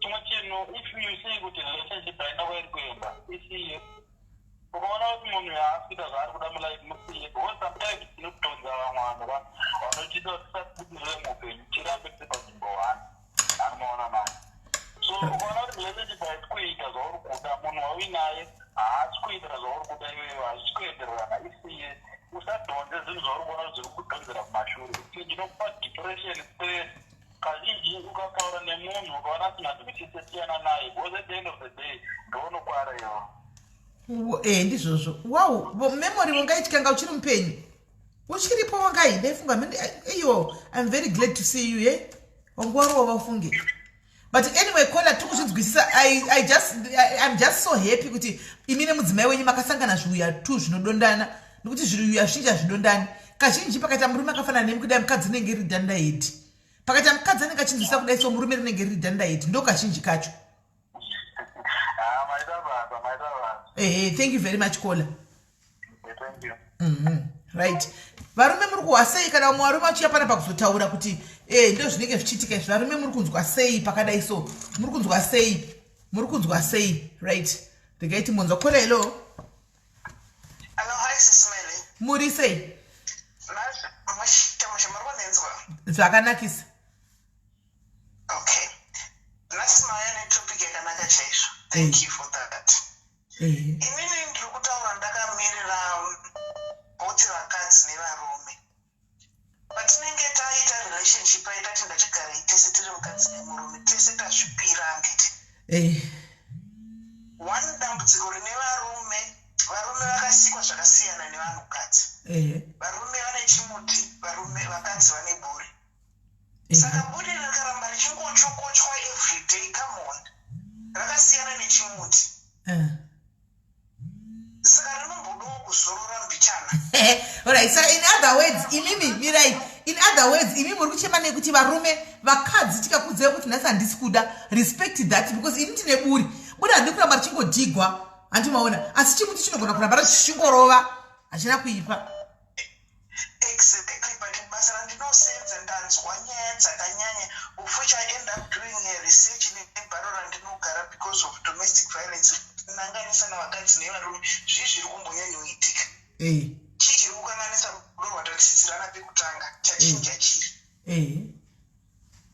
varume vazhinji vari focus panyaya dzebonde vakadzi havasi focus nenyaya dzebonde asi but alright mirai vakoma mirai vakadzi hamusi focus panyaya dzebonde but imi muchibva kumba kwenyu muchienda kumurume makafambirei imi kunoroorwa kugara nemurume ko chinonzi kuroorwa chinonzi part of kuroorwa chikuru chaicho chaicho chii SIS MELLY hazvina kunzi bonde iroro 24/7 mukadzi uchatakura nhumbu remembe uchatakura nhumbu bhodhi yako ichachinja zvaungorumba uchiri musikana zvichasiyana nezvawakawapa unotakura nekuzvara bhodhi changes varume havazvinzwisisi izvozvo ende varume won't understand kuti bhodhi inochinja yes yawakaona uri musikana akazozvara bhodhi ichachinja kunzwako ende kwaanozvara nako futi ndokuchabuda mwana futi ikoko pamwe paini kuzosonwa vanosonwa masicha aya zvinozosonwa zvosonwa zvakachinjana zvokuti zvinozopedzisira zvakurwadza kune munhukadzi saka munhukadzi anenge sex is not really the marriage console pane vamwe vanhu vatinotoona vanodanana pasitombori nasinowanda kuti but vari kugara vese havatomborari vese zviri kuitika. Maybe tikada kubuda into this world yekuti kuroorana munhukadzi nemunhurume kurara tese mugumbezi tigoita sex, that's not marriage. Marriage is to love SIS MELLY the way she is, not just for sex. But inini handisi marriage, handisi kuti marriage ndeye sexy. But ndinoda kuzama kuti atingadi kuti izame kudza vana izvozvo. Handi mukora because remember pane vana vari kuteerera pa mirai ndikudze mirai munzwe point yangu mirai munzwe point ndisati mapindura. Tine vamwe vana vakarorwa iko zvino anti kana kuti vakunororwa next week kana vakunororwa pamberi apa anditika tikagara tavaudza kuti sexy anditika vana vanosvika kuti inini handisi kunoza kuti mabhodhi evakadzi yese akasiyana due to family planning nezvimwe zvakasiyana siyana vakadzi havanyanye kuda bonde zvekudaro. But let's say mwana ari kuenda kunororwa handiti next week isusu imine tinodza mwana kuti kudii handiti hatiteki kuudza mwana kuti no mwanangu inonokunzwisisa pasipo handisi kuramba kuti vana vedu hativadzidzise kuti murume wakunororwa nyama yenyu yakuita pamwe chete unofanira kufadza murume wako zvaari kuda but mind you kufadzawo murume wako zvaari kuda iwo uri munhuwo unofanira kufadzwawo nemurume kwete kusapresa iwo happiness wakunanganisa nekufadza murume. No one damage kuri kuita kune vanhukadzi we love completely without thinking what if. And the varume vazhinji they are very good pretenders, they love knowing what if. No clash iri kuitika kazhinji yekuti anokuda paanokuona kaanoziva maziko ekukudza kuti unyasoziva kuti uri kudiwa but mukati memwoyo wake haasi kukuda. Ende vanhukadzi tobva tavharwa nekuti murume wangu tazoroorana tazodaiso ende zvozopa futi macomplications pamberi. Saka inini focus yangu iri mbori pakuti yes vana vedu ndavarunda tidzidzisei vana kuti wakura wadanana nemunhu wako maroorano but ndatidzidzisei vana vedu kuti izvo marriage wapinda marriage completely but hausi kuziva zvaunoona masisa ako hazvisirizvo zviripo chaizvo. Ukagara mukati memwoyo wako uchiziva kuti pamwe mangwana zvichavaka zvakachinja, you won't be depressed too much, you accept as it is. No, utarisa vakadzi vazhinji vari kurwadziwa, varume vajairira katika hunhu kembwe kunguti vanomhanya vachingopeshoka pese vachienda vanorwadziwa sevanhukadzi but vakadzi vari kurwadziwa maningi because vakadzi we go in completely. Unovharwa nekuti murume wangu ende achikuitira mahwenyakwenya asingaite kunzoko iwo uchingofira kunzi murume wangu ende ukadazofunga kuti ndikazodaiso ndakunyadzisa kuti mai vakazonditi tete vakazoti ndichazoda but are you happy? Marriage is for happiness. It's not that kuti unongomirira kunzi mainingi. Are you happy?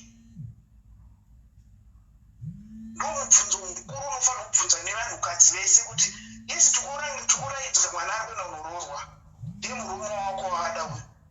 Tombopa maexample yekuti zvikazodai ndokudzidzisana kwakanaka kuri pachena kuri kwekuti tinongoudza mwana kuti waroorwa tomainingi wewe kana ukanonetswa unonoshingirira yes unoshingirira but pane kokushingirira kusingazonyanyi kusvika kuno takutorwadzisa mwana kusvika mwana anopedzera azviuraya pamusana pekuti akakudzonzena unozvishingirira. Aiwa ndiri kunzwa ikona baba vabva kutaura vaka ndovatotaura zvine musoro umwe kona mbotaura munhu akachitotaura nyaya dzekuti sex ndakazodaidzwa ndikabva ndazosvika bva ndazodai. You can just see kuti it's only sex is just a mind game. You can play with lemons chaivo riri paslepridge, you can play the game and enjoy. But ukatarisa mukadzi wako wakambomuroorerei mukadzi ari mumba ipapo kuti aite chii?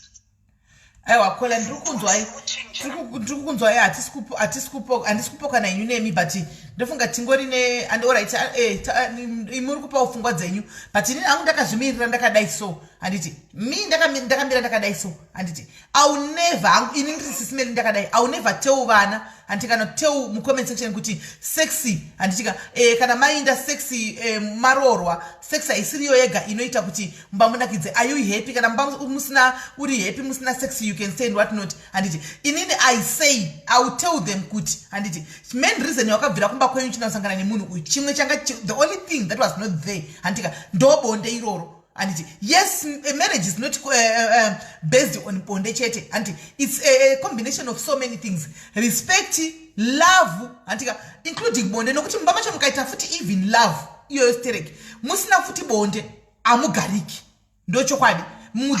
One party will just go out and look for bonde. Saka now just say kuti kana wainda kumurume wako and try kuti kana paano dao no chida communicate and communicate naye achida murume wako mupe and ngasa kumanikidza but kana achidawo uri mupe onewe because ndo chikurukuru chinenge chiri chinhu chokuchinoita kuti imba yenyu yacho imirewo futi handiti maona nokuti unogona kumurespecta futi murume wacho pane toku yakambotaura kuna sisi atiselena pane mukadzi akambotaura kuti munhu ane 5 years murume hatibati hatidaiso sisi many that's real pane varume vasingabelieve into sex is nothing to them. That's the real truth. Zvokuti zvinozosapresa umwe munhu mukadzi ari kufunga kuti kuroorwa isex but hazvisi mari musoro make vebhidho inofa mozoti inoparara murume angu uri murume zvake muchingonoti paripo but hachichamiri but anoda kuvhara kune vanhu kunzi murume ndopamwe pano patinokana tinozviona mumabasa sisimene. This is real life talk. Zviri kuitika chaizvo chaizvo. Tisade kungovanzirana tikozodai tichizodai. Varume vachinge havakwanise kuuya pamberi kuzouza mukadzi wekuti achichashande ichi. Zvinomunetsa kuti anotanga sei achiudza mukadzi wekuti achichasenzi. Ende zvinoitikawo zvesho kuti achichasenzi. Ende zvoitikawo futi kune vakadzi kuti pamwe unozvara feeling chaiyo kuti unongopedzera uchingoripo vakadzi takakombera kuti unongovhura hako makumbo.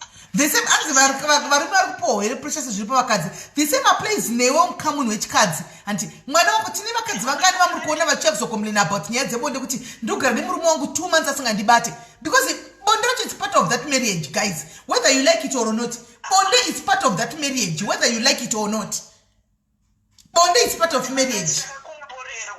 Kuti tinokwanisa kuvhura makumbo ndisinganakidzi kuti totongochemera kana hapana hazvisi mandiri but kune varume is difficult for varume kuti vafeke pane vakadzi but zvinhu ndozvandikureva kuti vakoma zvinhu zvinoshanda zvese izvi handiti murume anenge ane love achikuitira zvese everyday achiuya achikunanzva makumbo achikuitira rudo achikurespecta achikupa mari yose kuti bvu mai mwana asi sex pasina chinhu pasina chisingashandi handi what is going to be the next step? Uchadzakana nokomplaina kuti alright everything anonditira but bonde handisi kupiwa kana kuti wakunotsvaga side chick handi muri kuona. Saka zvinhu zvese izvi zvinongodiwa izvi hatidi kunyeperana guys, hatitombodi kusara tichinyeperana guys. Sisimene zvese zvinodiwa kana bhodhi yako ichiri kuitawo zviri right uchiri kuzvinzwawo kuzvira ndipo unozoona vamwe varume especially kune varungu vanokuudza kuti enda unotsvaga somewhere and then you come back home. That is varungu. Sisi culture manje varungu culture yevarungu musaifananidza neculture yedu. Handiti havasi vese futi acharorwa nevarungu. Handiti isu takatororwa nemabhoika kana achitoda bonde rake mai mwana ndinotomupa mai mwana because akadimata zvamadiro acho zvina kandinanzva mupiri uyu sex pasina saka ndinotenga deal direct nemurume. Kola let's be honest kola let's be honest ndingogara ndichimirira molipopi yerabha ini ndine murume but vanongovhara zvinoitika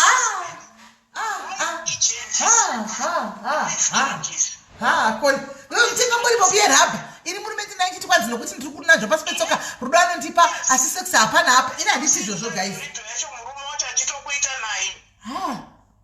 Murume achitokubaya neiyoyo kuti anotoita jealousy yechinhu ichocho. Anotoita jealousy yechinhu ichocho. Hatisi varungu kola. We are not white people varungu kola. Hatisi varungu isu tiri vanhu vatema kola. Enda handina murume murungu.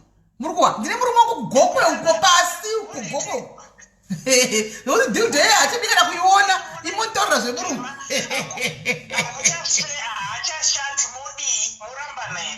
Nekushanda nei?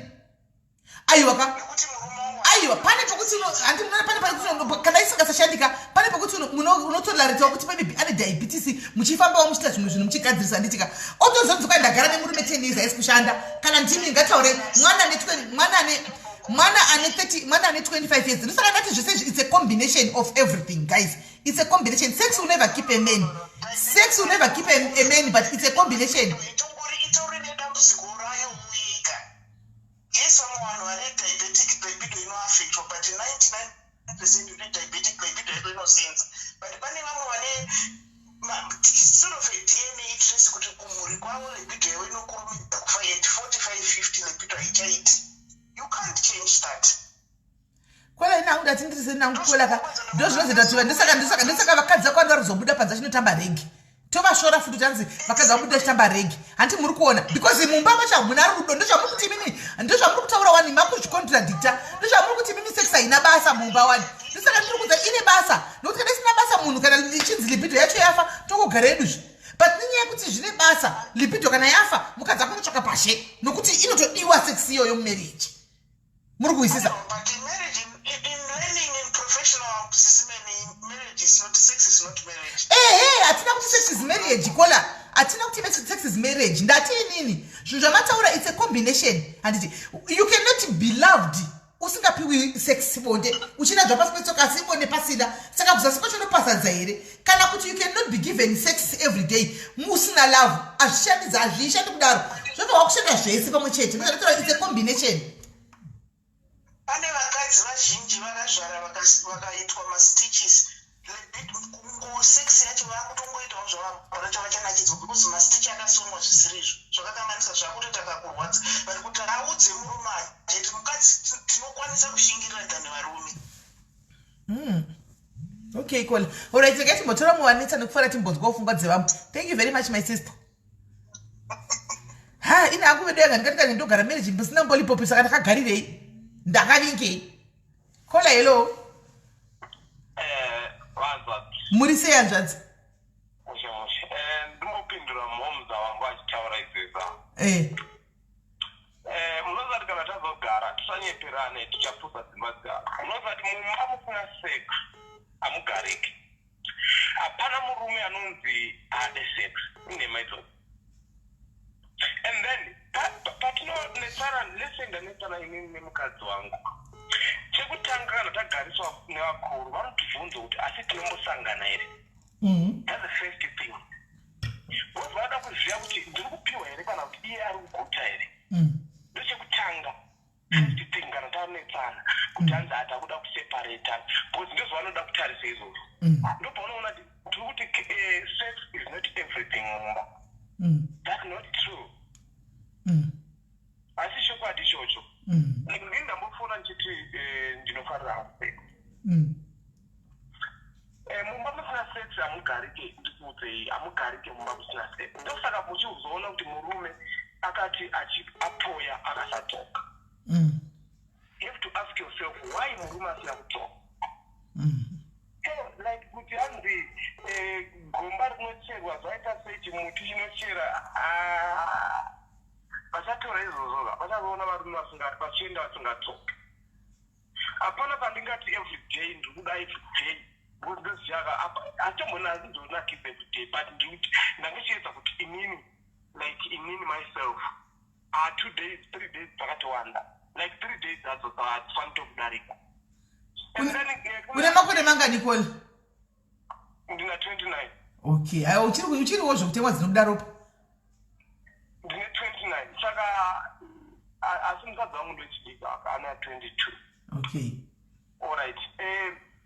Chero ndina 29 hangu kana ndati chero ndati 40 ndosaka muchiona varume vanongoura chero ane 60 anongoita girlfriend. Saka sex ndichinhu chinongotipa chinongovaka musha. Plus unozati unokudza hanzvadzi yangu kana chinyepa kuti ndiri kunyepa. Wakamboona here kuti kana mukadzi akagarisana nenyere asina kupiwa sex bonde hasha dzaanoita even mumba kuvana maputsiro anoitirwa ndiro matukiro anoita vanhu even kungorafura vanhu even kuchechi kana manext door anenge achingorafurwa nokuti yakatokosha iyo ya sex iyo iya kupota uchisukupukutwa uchigezwa ngura kwakatokosha iko kuya hasha dzinoita munhu so kana asina kukwanguriwa indi kunyepera nzvadzi ichokwadi square chingoti atsamwa kudai so ombomupuruzira chimubata bho chiti come down baby unoona hapana kutukwa kana chero anzi waita chikuru chakaita seika vangoiti after sex hapana munhu sex inongoitika chete chisi kana muri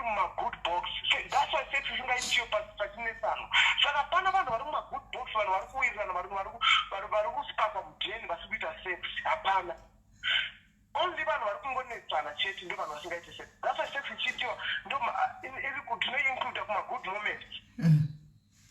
Sex iya tinoincluda kuma-good moments.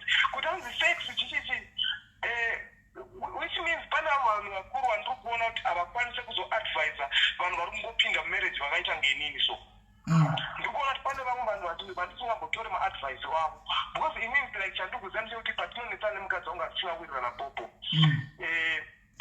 ndotoraona zvangu kana ndakafeka because obviously handingade sex handiti but kana tiri bo knows that anything can happen tichese tiri like iyewo haasati ambozviita zvaka but knows that kana tanetsana umwe anongotarisao hapana sex but kana tiri bo totogumana bo zvinhu zvese sex inotoitika saka ngatipote tichitaura chokwadi pane vanhu vari kupinda mumamarriage izvesi vanozopedzisira vakutoti mukadzi maybe azofare kana achikumbira everyday saka tinozopedzisira taenda kutoti because ndoda everyday kuti ndipote ndichikumbira mukadzi wangu handozoita ngenda kumushusha rega ndipote ndichingoti maybe a week ndowana 1 kumba 1 panze 1 kumba 1 panze of which ndinonge ndichishandisa mari inofanira kushanda mumba because hapana pauchapota chinana nemunhu outside pasina chakukumuitira.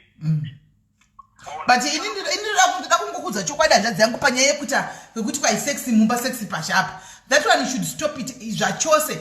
Nuna makore atakura rama yakaya asina nemakore atakakura isusu. Handiri kuona nekuti vanhu vaita vanoda ss varume vana baba vedu vatoita magirlfriends kana 4-5 vana mai vachitoiginwa vasina basa nazvo iko zvinokwaipa unovigira mona vanhu chirwere mumba. Andiona sezvauri kutaura kuti unoda nyasistereki iwe wandika sit down with your wife communicate nemukadzi wako handiti communicate nemukadzi wako kuti amai ini zvindo zvandoda izvi handiti ndodawo zvakadai saka zvingafambawo sei nokuti nyama dzemukati zvandataura kuti nyama dzedu vakadzi dzakasiyana nenyama dzevanhu vechirume umwe usi ndinofuma kuti takada vhiki nchizodzwa kuti handisi kutomboda chinhu chinonzi murume and you should respect that.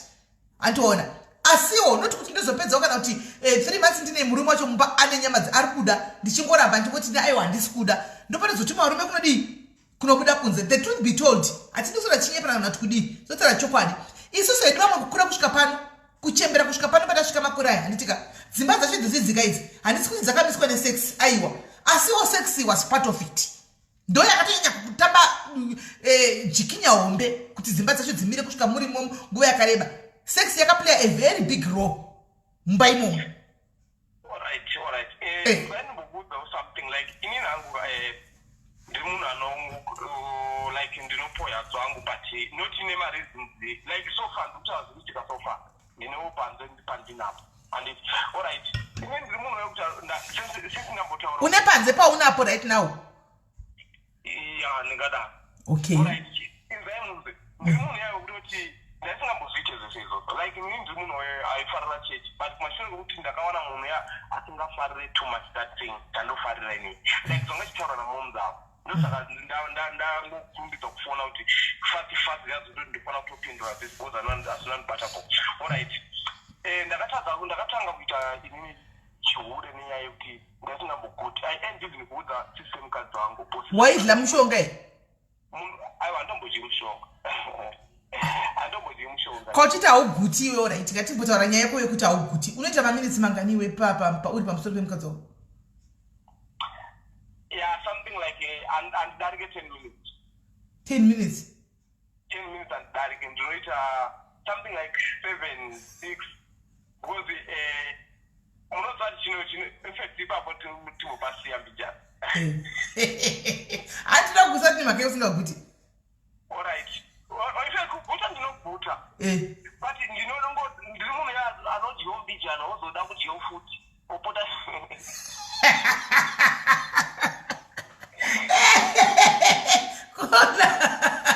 unoda kudla iko zvino wozoda futi dzimwe 30 minutes after wozoda futi dzimwe 30 minutes after asi munototikirwa sadza hombe ototipedza rese ipapo aiwa ndinokasadza mbijana ndozodyiwo futi something ndichingodaro alright ini ndakamboudza sise mukadzi wangu munhu ari open ndakamboudza kuti aiwa inini chimwe chinhu chinozoita tipote chingonetsanetsa inini handisikuguta kutaura chokwadi before sati ndaudza sisi wacho ndakaudza iye atari panapa atari padhuze because ndangobuda ndiri mugarden sofa iye ari mumba I don't mind ndingoenda padhuze ndingoti chimboudza vanhu kuti anga anoda sex. Mudze tinyatso kuya achitaura. Problem was anozozema nyachatanga sei. Rekani. All right. All right. And then ndakazopinza naita sei. Ndaudza sisi wacho kuti inini ndiri munhu anoda sex. Saka apa neapo pakazotaura vega meno vakaigadzira sei. Tikatanga kuita sei. Zvinhu zvacho kuite kuendeka bo like that. But I think that's what I have to do.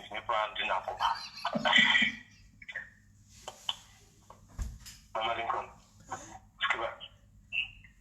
Also, for you, I just want you to be honest. We tell about the routine. I mean, time is routine and time to sex. Mukadzi kwa murudziya dad. Murudzi?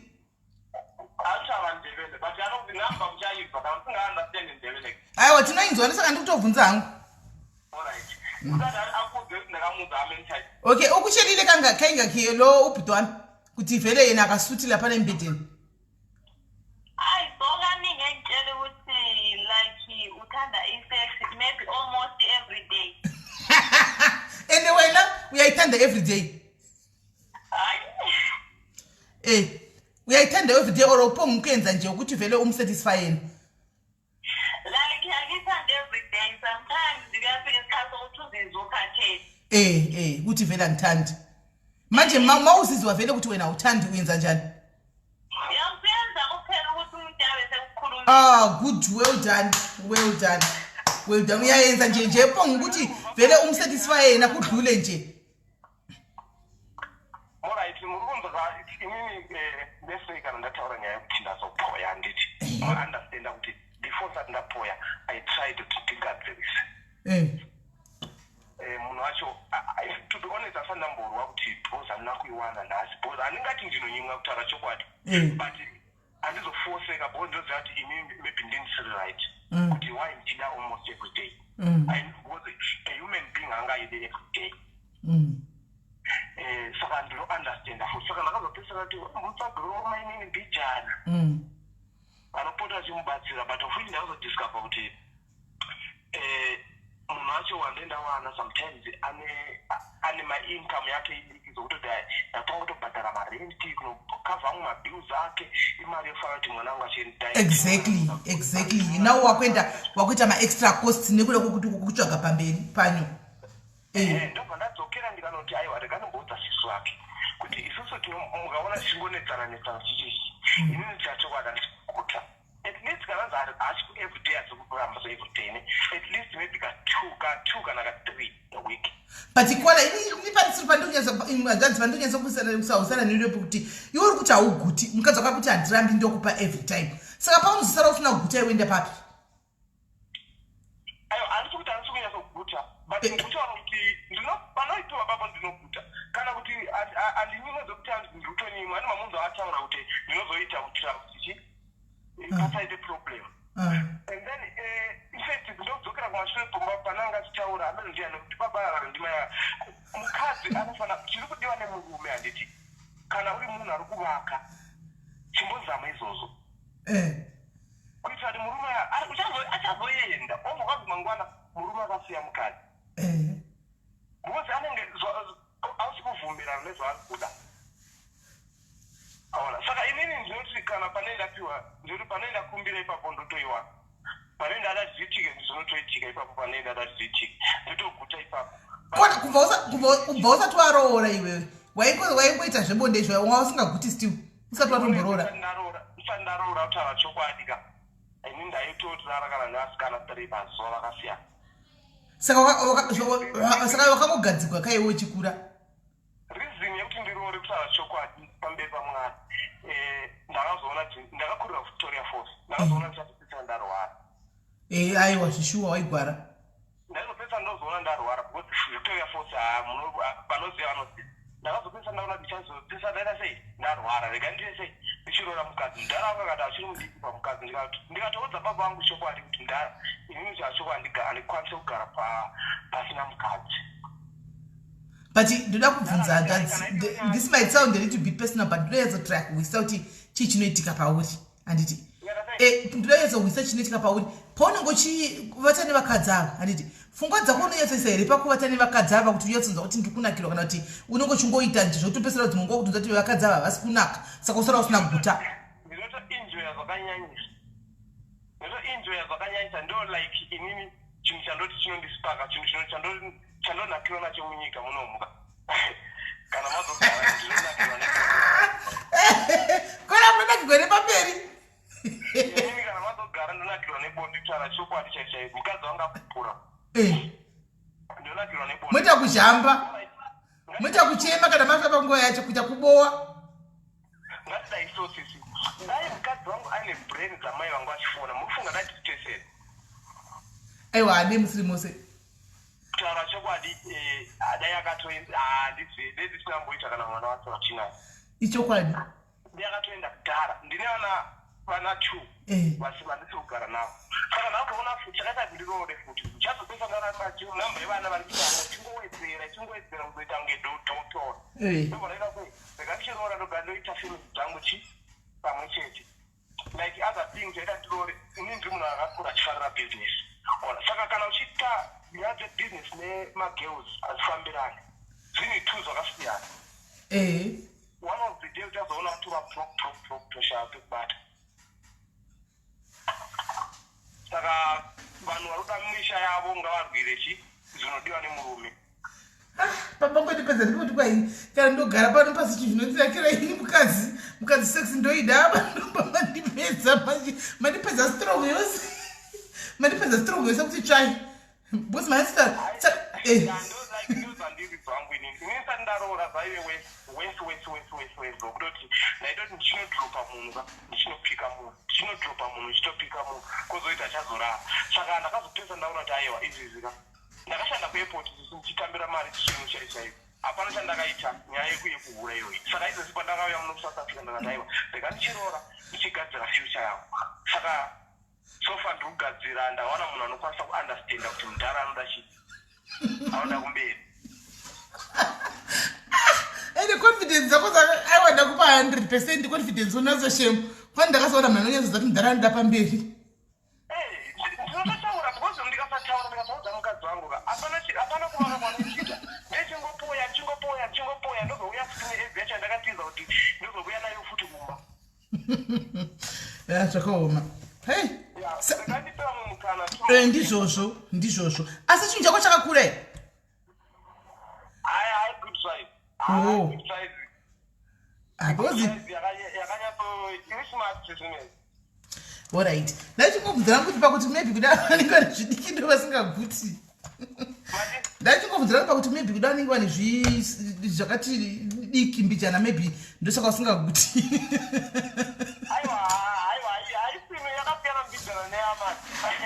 neamandla usiya pana takaione panamba tiizimiso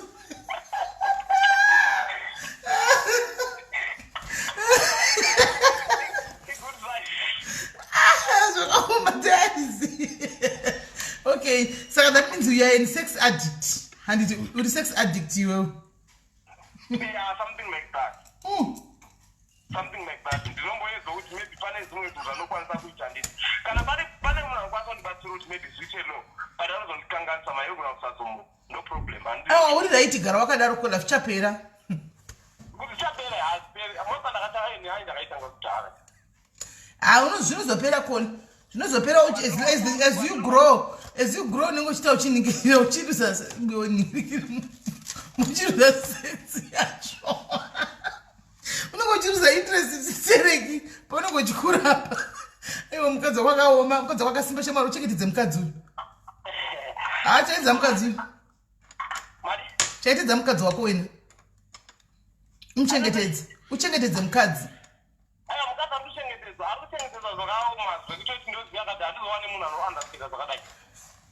aiwa muchengetedze because pauri pakaoma saka ukazomusiya haiwa nyatso kumuchengetedza ende usiyane negirlfriend yako anditombofunga kuti mukadzi wakanoda mubatsirini anogona kuzvimirira ari wani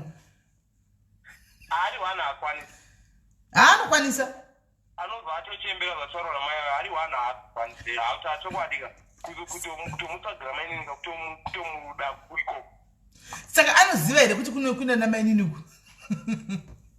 Yeah, akamboziya like munhu wacho wakamainini wacho akazoposta vari kumba like ndogara muestate. So akazoposta vari momo kuti vaneni vachitendera kwandogara like ndi munhu anofarira ndinoita madhiri nemanigerian stuff. Vachiposta kumaofisi chichichi munhu wacho ubva vazoona mapicha kuti ko munhu uyu achisendera friends request ubva vataurirana chichichi but vakazoona. Okay, ndobva wataura waivaudza kuti kudi? Ndakapupura ndikati pawangu apa munhu akazoona. Akati ndaichiziya. Chero paakaenda musha muzvakandichi. Even though wasitaura chizimba ndikamugunza kuti wakati chindichi akanditi kana ndaenda musha I know you woshandisa makondo. Iwe ukatozvitora kuti ndapiwa tiketi rekuita chiuri. And ndikatoshandisawo makondo. Hey, all right. But ndoda kuti zvipere hanzvadzi yangu, ndoda kuti zvipere ufokasa nemukadzi wako.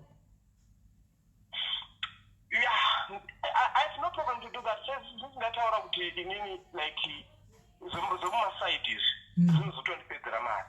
Ndizvo zvokupedzera mari zvishuwo. Muneyeka ndini ndiri kutoita zvese. Bhatara rent zvese saka nditotsvaga uye kuchiza iyopa. Handizvo zvotiza. Imbomira uite zvemukadzi wako wena.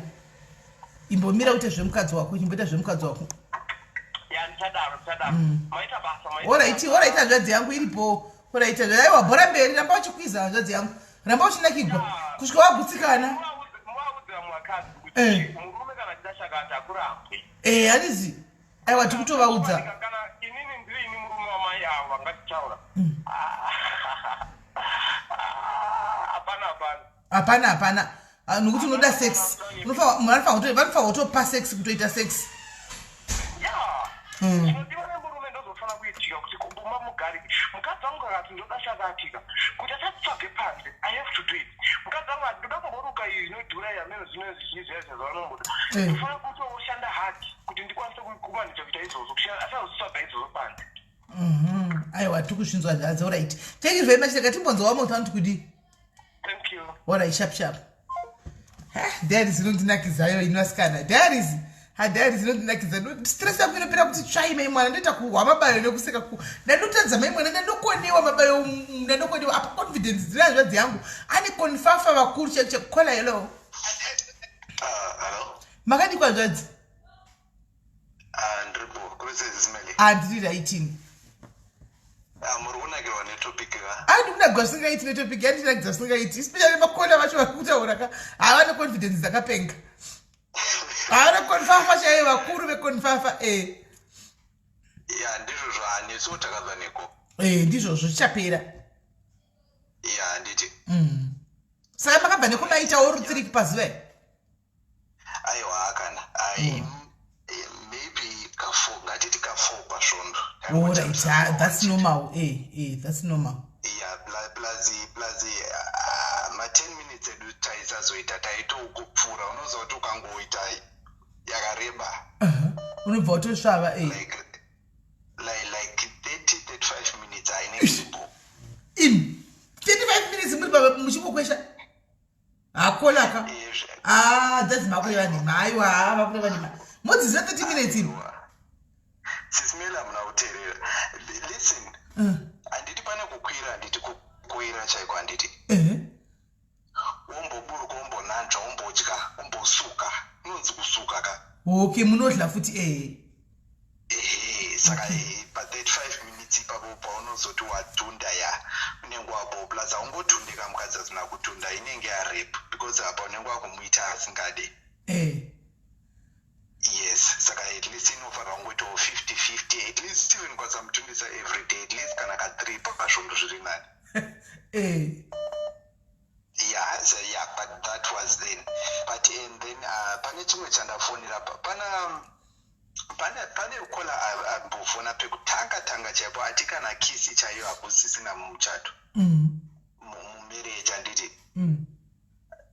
Yeah, pane zvimwe zvinhu zvidiki zvandakanotisa kuti zvinopera even like within the first year of marriage like zvekukisana izvo vashoma vanozviita especially kwedu kumusha ka vashoma stereki.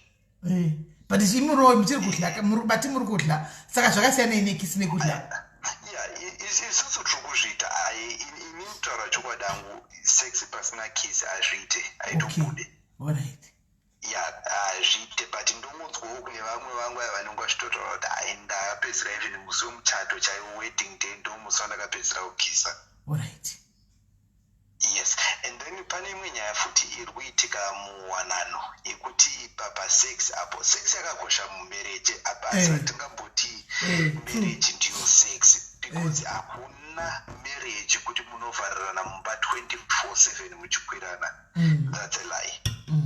However, sex yakangokosha still nekuti kana marorana musi hama, you are still a girlfriend and a boyfriend. You are still supposed to fuck. Anditi. And kana kuri kunzi kukwirana ngapasave nechijairira chekuti makutopedza kana 2 weeks chaidzo musina kana kutombokwirana hazvisibo, especially kana muchiri wechidiki. That's not a good thing. However, ndiri kungotaura hangu mapoints emamarriage, ini mitoriwo nemamwe problems angu anditi ndo andati ndifonewo andiri kutotsvakawo munhu angandibetsera anditi. Akomana mumamarriage dzimwe nguva havasi chete vakadzi vasiri vari kuramba nebonde. Mumbozwa kuti vamwe varume muri kufungira kuti vari kuura havasi kuura. Haisi kutongomira zvayo zvachose. Do you know what is happening right now? Zvokuti murume anodzoka kumba na11 o'clock usiku achibuda na5 and amai vakufunga kuti no, my husband is cheating. Iye asiri kutombochita but nenyaya yekuti haisi kutomira zvachose. That is another point yangandoda kuti ndikuuye nayo ndikuonese kuti that's the reality, it's happening.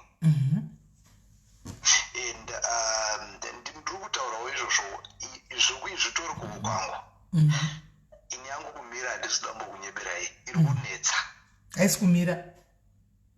Iri kunetsa dzimwe nguva munoona namba yangu musataure kuti ndiri. Aiwa, don't worry. Zvotongoperera pandiri kutongoona ndiri 1 kudaro. Yes, ndikupe example. Iko zvino titori muSouth Africa nditi. Ndiri kuholiday. Unozwa kuti ndinonyeba makuseni kuti ndiri kumbomhanya ndiri kuexercise ndichienda kuservice station kunotenga mishonga nemapiritsi zviya zvekumisa mboro. Zvokungoti ndingowane kumufadza asaone zifu ndokumuchitawo anything but chimbondudza kuti kana munhu lese ngarimboti ndine 38 years ndoudza mukadzi wangu kuti haisi kutomira zvachose. Imwe explanation yaangafungiriro ndepo achati ndiri mudiki 1, 2 ndiri munhu anoshanda mabasa anosangana nevanhukadzi kuti ndine vanhukadzi anenge achitombofungira kuti maybe pane munhu andiri kusangana naye but hapana. Foni password anayo, foni dzimwe nguva ndogona kutomupa weekend yese ndiri pamba ndianenge aine foni but kumira iri kungoramba zvayo yakangodero. Kona hanzvadzi, what is better now to tell your wife the truth and kuti ndo zviri kuitika pandiri because this might be a medical condition, right? So you need to tell her than kuti ndichambondotenga mapiritsi ekuti ndidai. Rather you sit down with your wife, right? Tell her the truth kuti uona ka toda kutsvaga rubatsiro. This is what is going on. I don't know kuti chi because it might be a medical condition ekuti inotoda doctor and mukadzi wakachikusupport. Okay, right. Ndo pane nyaya dzimwe dzecommunication ipapo zvokuti unenge uchinyatsoona kuti mwangu kubva patime yatakarorana there is something that we never fixed. There is something like communication. Means SIS MELLY mundeni mangu ndikakudza kuti secret hamuna. Nhasi chaindikadecide kuti okay, nhasi mwedzi une hamuna mari tikuita grocery re1500. Ana amwene vanozviziva, vana sisi, vana mai guru, vakadzi vana sisi vake vese vanotozviziva. Ndikatenga bhurugwa rangu now that is wrong. That is absolutely wrong. Ipapo, I wish you could have brought your wife here so that isusu manje vana mai vacho titonyatsomuudza chokwadi. That is wrong. That is wrong. SIS MELLY ndakambopinza vanhu vakawanda. But at the end of the day, all right, I'm happy pane vatopindira udhara. Let me check, let me pin the comment. Hanzi kana mapedza andibate ndimudze zvokuita. Let me iri piko comment. Let me try and look for the comment in the pin. Ndinozoiterera macomments. Rigandigare nangoipina so that somebody atore screenshot and then kana tiona kunotora screenshot so that unozongonotsvaga munhu iye.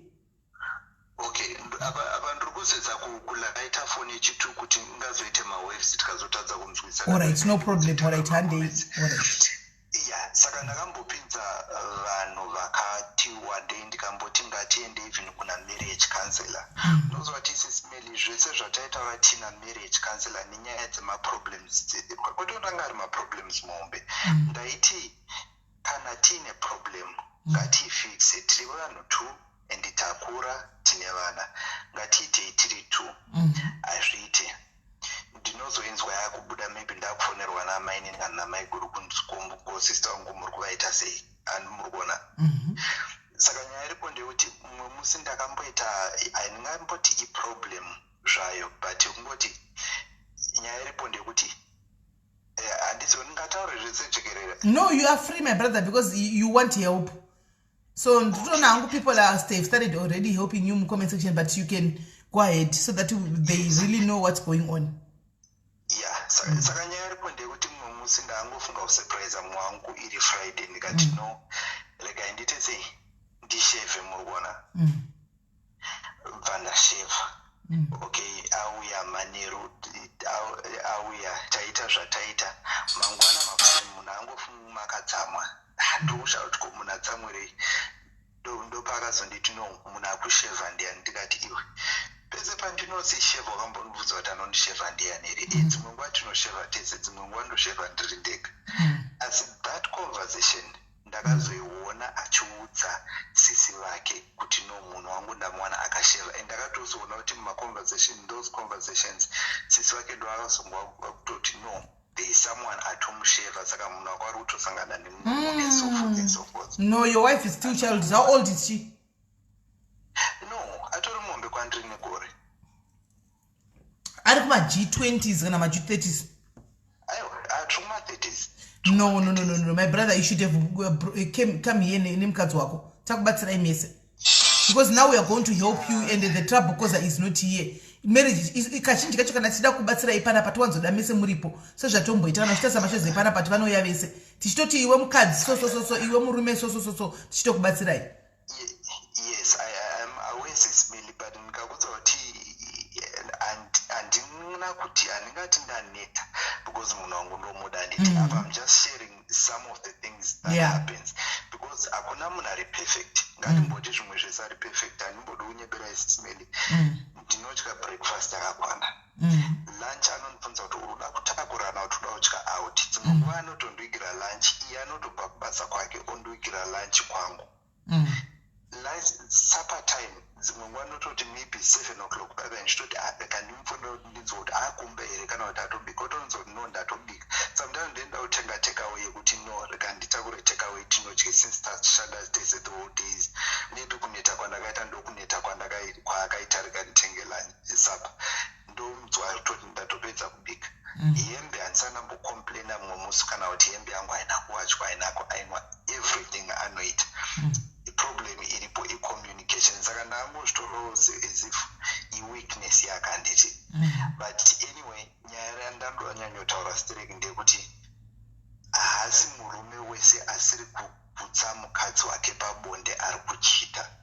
Vamwe kune depression SIS MELLY handibudi kunyeberai. Inini I was going through something nyaya dzemafinances idzodzi dzipalockdown and so forth but zvangu zvakatotanga some years ago saka pane time zvakatomboita nani but these days ndibodi kunyepa ndokurarama nemaperiods. Dzimwe nguva anoshanda dzimwe nguva hatomboshandi zvachose but ndonyaya iripo. It's not every man that is not satisfying his wife that is cheating because at the end of the day newe semurume unopedzisira wave frustrated kuenda kumba kwachona unenge wakutotya kana kusatoda kutoenda kumba kwachona. Asi nangu ndoenda kumba kwachona but handibodi unyepere ndotopfuura nemaservice handiti muri muSouth Africa SIS MELLY. Unoziva kuti mumaservice station munotengeswa chii pasection yemakondom paya mapirisi ekuti zvimire.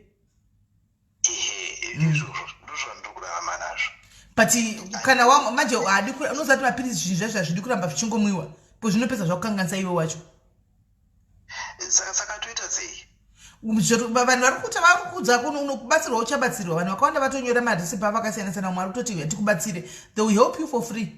Usabhadharise kana senti. Because zvepana pazvibhadharwa for free. Vachakubatsira, you try that because I wouldn't encourage you kuti uramboshandisa mapirisi wayo zvekuma-service station zvazviya because hazvina kumira mushe, zvine addiction 1 2 zvinoita kuti unopesera iwe wacho pachako usingasanzwi mushe. Yeah, because even papa pandatoona kuti ndonyaya imwe yanga iripo yesex, I had to go out kune mumwe munhu wandoziva colleague takauya tese as macouples kuSouth Africa kuti tiite holiday kevakadzi vedu kuti ndikwanise kufona nenhamba yake. Saka zvandichaita ndezvokuti kana ndadzokera kunyika kwandiri handiti tichakubatai nenhamba yangu and then tonyatsotaura zviri mbo. No problem. But mukadzi wako, I think you need to I don't know what can be done. She needs to be talked to. Nyaya kuti each and everything that you do menu, she reports back to your parents. That's a turn off. Because you as a husband, as a man, pani paunotora zvinhu izvi kusvika anditoona. But ukazoona manje zvanyanyisa kuendeka ndopa paunochero chida munhu wako handingafiri handingatongwi nefamily yekumukadzi. Because chimwe nechimwe chandiri kutaura pana parinodza hama dzavo zviri nani zvipere. Handiri kuona ndozvazvinenge tichitaura panapa kuti regai titsiure vana. Handiti vana voti isi hatidi kutsiurwa, hatidi kudzwa. Because tinochitaura kuti honai mumba mukadzi wakapiwa masamu ekuti unofukidzira zvinhu zvako, unovhara zvinhu zvako, unoisa pasi mazama pauvika. Unoona ndikaisa mari yangu mukamubhura pasi mazama apa apachero ukada kudii ukada kuitsvaga uiwane. Ndozvatoita masecrets emumba medu antimaona. So but kana ndakuti each and everything chaitika mumba medu ndakumanya kunodza sisi vangu, ndakumanya kunodza mai vangu. And marriage is not supposed to be like that. Munofanirwa kukavirana muri two imimi kukavirana pachenyu. This dambudziko rauya idambudziko rekuti mukadzi wangadai achitomira newe ari yatoti saka rega ndimbono approach vana SIS MELLY ava ndimbobvunza kuti murume wangu akabatsirika sei dambudziko rapinda mumba. Pane vakawanda vakabatsirwa pana pangwani vaiuya nedzisingamiridzi. Handiona ndo department rangadai achiita mukadzi pana kuti iwe uye ngane kwauya mukadzi. Handiona but ari kukanganisa ipapo. Anoda kuti atsiurwe ipapo kuti no mumba menyu muri tu, communication yenyu muri tu yakakosha. Before toenda kunodzana nasisi wako, vana sisi vacho vanokudza here zvese zvinoitika mumba kwavo. Do they come and tell you? Ichokwadi izvozvo SIS MELLY. And chimwe futi chinoita kuti ndisatomuudze nyaya iripo chairo tiriripo chairo ndechekuti ndinotya kushambadzwa. And chimwe chitoripo ndechekuti munhu ane makuhwa ipapo handidi kunyeba. Ane makuhwa mukadzi wako ndimaibesa. Zvimwe zvese handidi kunyeba. Munhu ari perfect. Inini chayekuti kumba kwedu kuti ndizive kuti okay kwambotumirwa something handitumire chinhu kumushani. Tinotozonzwa maybe someone akutozondudza kuti no magrosari akasvika kana kuti maybe zvinhu zvamakatumira declaration hanakwana nokuti makatumira zvinhu zvakawandisa and so forth. Zvese anoita. And even nikakudza kuti ini hapedze kana 6 months asina kumbodzokera kumusha. Dzimwe nguva anotondundudza kuti okay zvimwe zvese ndichaita, chinditengera maflight tickets, especially palockdown mabhazi anga asingafamba. Anoti zvese achaita, mutengere maflight tickets, ndiri kuenda for 1 week ndodzoka. Anoita zvese but pamuromo chete. Ndo paari masecrets aachengete emumba. Ane 2 masisters anoudza zvese. Pachinozondirwadza ndechekuti hapana chano. Ini ndofunga masisters ake vanotoziva kana kuti nyengo yangu yakaita sei. And handisisa apero apa kufona ngachiti no iye ane yakakura. No, yangu idiki. And ndaigona kuishandisa nawo handichagoni because aisikumira. And I'm sure kuti masisters anotoziva. No, it's wrong.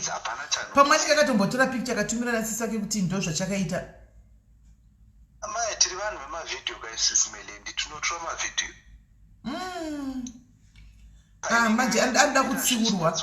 Ivo vanasisi vacho manje ndo vanotori wrong. Vanasisi vacho because why are they entertaining achiuya kuzotaura zvinhu zvemubhurugwa memurume wake achivaudza. Vari kuminda interested yekuti vamudza kuti no you don't do that. Hazviitwe hazvidiwe. Vari kugamuchira achiuya kuzovaudza zvinhu zvemubhurugwa memurume wake. Then it's wrong. And above this is what my sisters achona ari 2 actually. Iye kumba kwavo ndofunga vasikana okay kune vasikana 4 my sisters ake ese ma-return soldiers. Iye chete ndiye ari mumba. Iye ari 1. but ndonyana ndina yangu ndadangoti but kuti usatange kumira wakazviona rini kuti haichamiri iwe hanzvadzi zvane time pane zvakatomboita bo andikangoti maybe zvapo maybe zvatoita bo zvakatanga sei no zvangotanga zvangodero zvangotanga zvega haunamboita musikadzi elsewhere no actually andingamboti ndiri munhu aimbove nemusikanzwa like andiudze pazvakatangira zvakamboitika back ndiri kuma-20s handiti ndaitodanana nemumwe and then pandazofind out kuti no munhu yari kudanana nemurume akaroora and that guy was very old and murume ye akamutengera imba nemota 2 inini pandaimubvunza kuti iwe tine makore akaenzana imba wakaitenga sei mota 2 wakazitenga sei akanditi noona tese tiri kudiaspora tese takadzidza and it's easy kuti utenge zvinhu zvine zvikwereti nemabhengi nechichi ndikazviaccept. I think after 6 months it was after 8 months ndopa ndazoona kuti no munhu yari kudanana actually ndatomubvunza kuti iwe chii chiri kuitika because mafambiro autoita handisimanzwisi akanditi no kutaura chokwadi pane munhu wandiri kuona and munhu ari iyeye ndiyakanditengera imba nemota 2 ndikati okay saka zvakaitika ipapo zvakandistressa zvokuti pane time andakamboita bp okay fine ndikaparadzana naye pandakambogara naye I think for about gore ndichidamboona kuti zvino zvikumbofamba zayadzopedzera ndudza kuti no ona zviri kuitika munhu yari kundipa mari yakawandisa yawasingambofa wakambondipa iwewo chinga tichidanana because haasi kundiputsa pabonde iwe uri kundiputsa pabonde ndokubhadhara mari yaunenge uchida iwewo ndikati no azviite ndokuzoparadzana kwatakaita fine and then later on after I think ndofunga 3.5 years ndopandakazorora uyu zvanga zviri bho zvese handimbodi kunyeberai kuma-20s koko early 30s zvanga zviri bho and then pane zvazongo zvangotanga mbichana neukurumidza okay I'm just going to say it as it is kurumidza kutonda ndoti alright after 10-30 minutes ndienda bho ndodzokorodza but zvanga zvisasaitiki zvanga zvakunditorera ma-hours pamwe ndoti maybe ndakurumidza kutonda nhasi manheru tozokurana mangwana makuseni bho after 1 or 2 days ndomudzokorodza sometimes zvomboita sometimes zvomboramba kusvikira pazvakatozomboramba zvachose zvondaitora mapiritsi pandazomboregera kutora mapiritsi ndakungoona zvakungoita zvega but now I think pa 2019 zviri kuramba zviri kuramba saka ya ndonyaya iripo no but I want you kuti tapedza panapa you go through the comments again uchaona vakawanda vanhu vada kubatsira handiti so guys let me make you to understand one thing guys comment section handiti I see it's not easy. It's never an easy thing. Munhu wemurume kuuya paFacebook achitaura dambudziko. I always tell you, haasi munhu wekutanga uya pana chara nyaya yekuti gandisi kumira. Vakawanda vamwe varume vakuru darika iye vanouya pana pachara kuti at least vamatuya kuinbox yatosenda kuwhatsapp kuinbox about this guy kuti dambudziko rangu rakamira rakadai antimona haisi kumira mba. It's not easy kuuya pajekerere pano uchitaura. Mukaona mbudzi togarinza tikaona mbudzi yozvarira pavanhu inoda kutandirwa mbuka.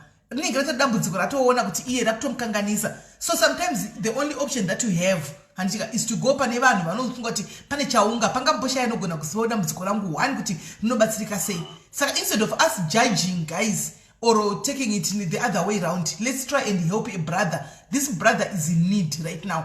Handika auya akaita pour out his heart because maybe angakatoremerwa. As I always tell you kuti pano pa bini, pano pa clinic, munhu wese akaremerwa. Munhu wese ane zviri pamoyo pake umwe munhu anenge achitoita depression chako chaiko but pana paunouya tokuteerera umwe munhu anopora just by listened to kungoteerera kudai so achitaura ega paanopedza kudai so darerukirwa antimaona kutaura is therapy as well handiti saka brother needs help.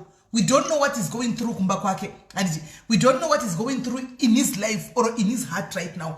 The only thing that we can give to him right now is support.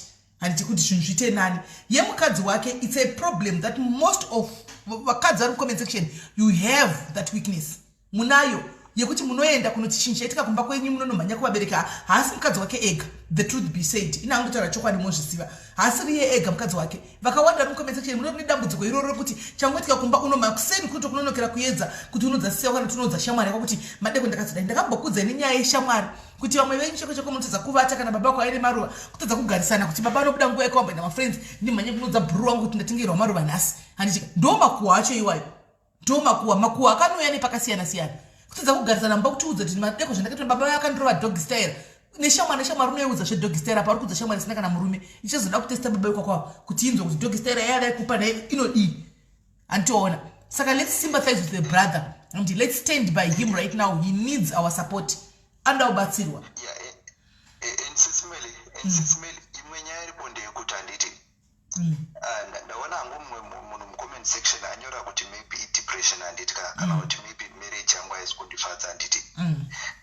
Asi kutaura chokwadi I am very happy handiti nerelationship yangu and nyaya yekuti ane makuhwa kana kuti chii idambudziko and rinogona kusolviwa kana kusasolviwa nekuti that is a weakness handiti. Yes. Hakuna munhu ari perfect, hakuna munhu ari perfect and munhu wangu ndomuda. Asi chinhu chinozongondirwadza chete ndechekuti pane maproblems ekuti ndodiscussa naye kuti ndinzwa kuti even akanotaura hazvina basa like kana zviri zvemari kuti ndoshanda mari zvese ndoita hapana zvandisingaiti. Iye anotoshanda anotowana mari yakawandawo futi anondibetsera here and there anondicheka zvakanyanya sereke and indomitirawo zvese zvaanoda. Asi chinozongondirwadza chiri kundirwadza effect now ndechekuti munoziva kuti kana isingamire usingakudze mukadzi wako anotyisa kumutarisa mukadzi wako. True.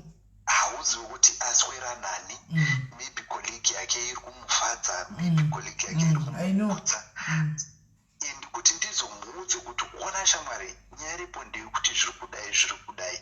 Kana nyaya yako zonotaurwa uko and ukazoinzwa unoziva kuti zvinokupa low self esteem like izvo I understand. low self esteem.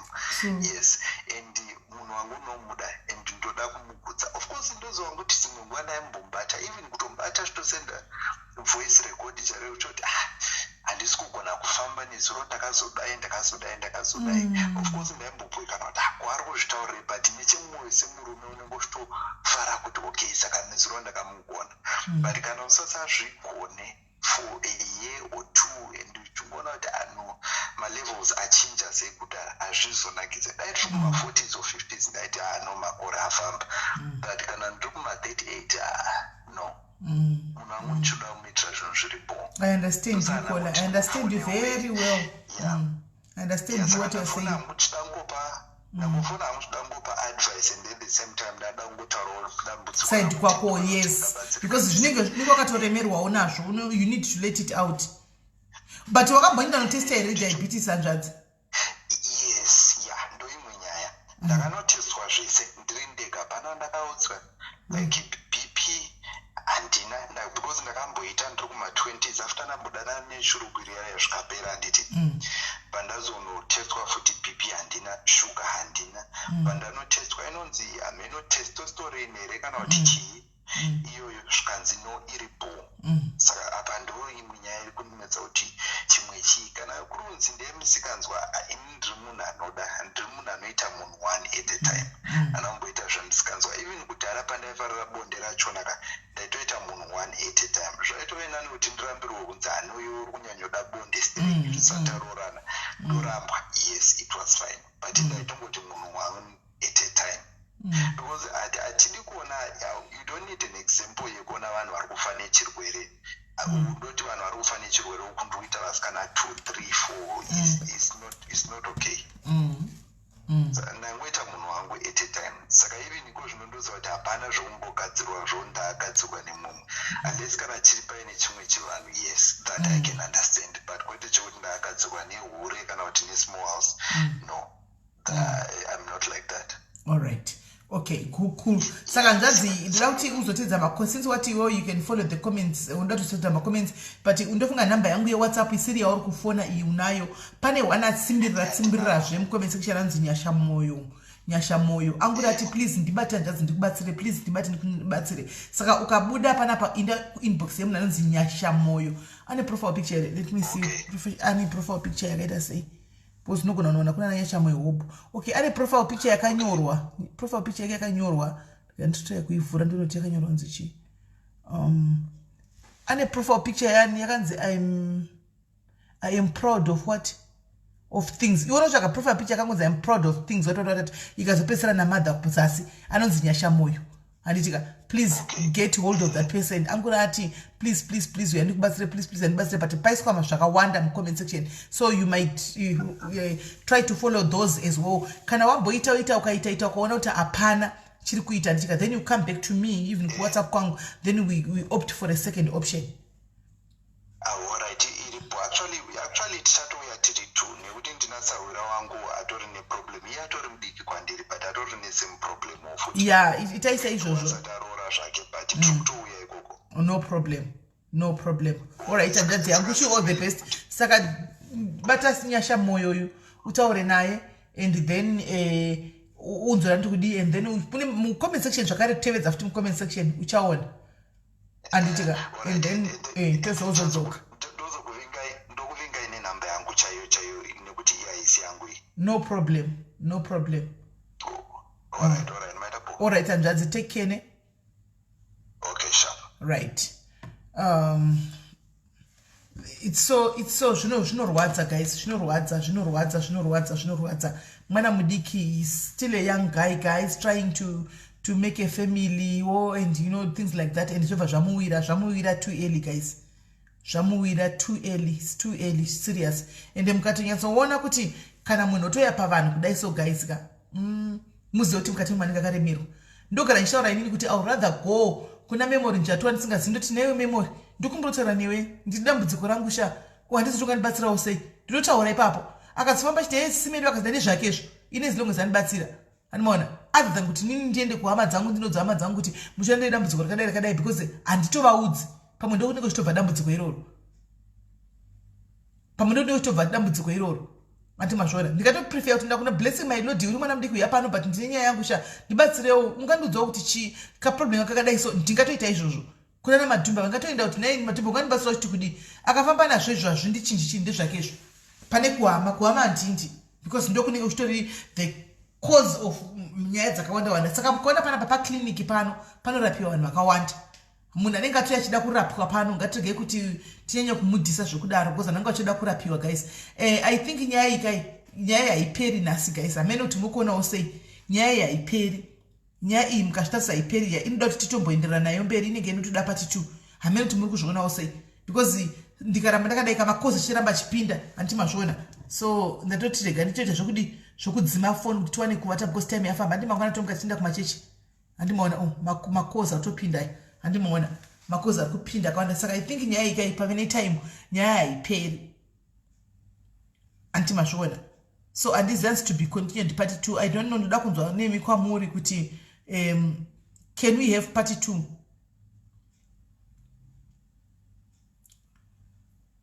hama yaudzwe chinhu kana kutondokutokuvata usiku hwese hwawachikuitira mabiko ekuti haufangi kutoti paproblems akwaite wese maproblems ani handiudzi hama ndingatotsvaga munhu ndotoya mutorwa kuzodza mutorwa kuti shamwari ndada problem sha ndodii I think now because people are still calling in. Let's have part 2 if possible. Let's have it tomorrow, and let's try and conclude it mangwana. But mangwana manje at least singasaiti maneru guys. Mangwana singasaiti maneru because maneru techida kuti tikurumidze kurara kuitira kuti Monday busy day. Maybe we can do it mangwana kuma 4-5. And let's make it a series. Okay. All right. Saka mati yaita part 2 then part 2 yachona will do it next week ndizvo hanzi yes as soon as possible hanzi yes let's continue tomorrow yes let's sleep for today it's okay SIS MELLY part 2 SIS MELLY but nyaya dzakadai handiwanzoda kudzita masikati because masikati panouya nevana pana pachena ndoda kudzita usiku vana vaenda novata uko munoona vamwe vanhu vanotera pana panenge vaenda norara because munoona kuti panongomuka yose saka dzichida usiku nyaya dzakadai dzichida usiku nyaya dzakadai anomaona but afternoon inotilimita manje tichataure zvimwe zvinhu izvozvo because panenge pakazara vana masikati anenge vakazara saka that means tinoita kuti stricter language yedu because kana ari manheru kudai so tinenge tichitaura yatinoda tinenge tichiita zvatoda totaura zvatoda because it's a show ishow yacho saka totaura zvazviri everybody is allowed kana yaapati tu yekuita masikati then we try kuti tivhare hanzi no my husband is not here Rena no hausikuna pane time hanzi let's do it next weekend then it's a next weekend then toibata mango next weekend yacho my husband is not here don't worry my husband is traveled ndindega nasi freelance ndega nevana hapo for the next I think 1.5 months nyaya dzakadai dzoda usiku guys dzoda usiku nyaya dzakadai hadzidi masikati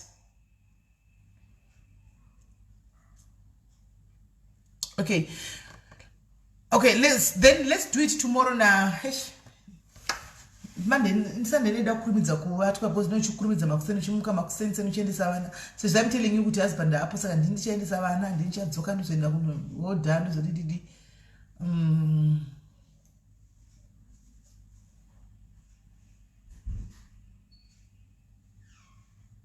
ndatovhara foni yemakosi but ndatovhara foni yemakosi people are hungry too right okay let's do it no Monday let's do it Monday pane topic yanachida kuya nayo iwe yengozi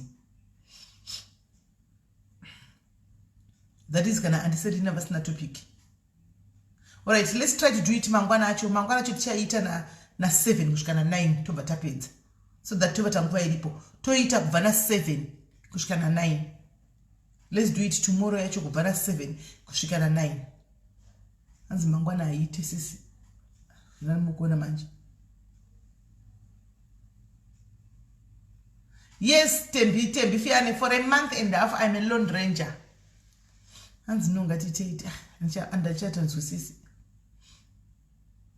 hanzi keep Sunday for confessions and my banda is worship so guys andichazivi hanzi Monday is too early so guys andichazivi manje mangwana kumai banda sure kune confession kuna mai banda mangwana atokangano kuna mai banda Monday evening please okay we can do Monday evening then let's do it Monday evening then tipi vana mai banda let's do it to Monday evening to post pona yengozi tozoionana pakati pemwedza pakati pe week up Friday probably msikana yamuro yanenge ari pano Friday alright ngatitei Monday alright Monday mangwana tukuna mai banda mangwana so guys Monday tosantonana ne Monday antika tonana nimse Monday we continue on Monday and tombosiya toita Monday next Saturday tozobatana guys ngatirarei tozobatana hedu pamberi apo marira zvakanaka guys god bless you anditika Monique Sanders chemwari ndakubata ndakuona Monique Sanders ndaona mangwana ndotonitenga bhoro rangu iripo so guys marira bo anditika god bless you mese tokudai mangwana Monday same time yedu yemanheru iyo yayabo animaona good night and take care Maggie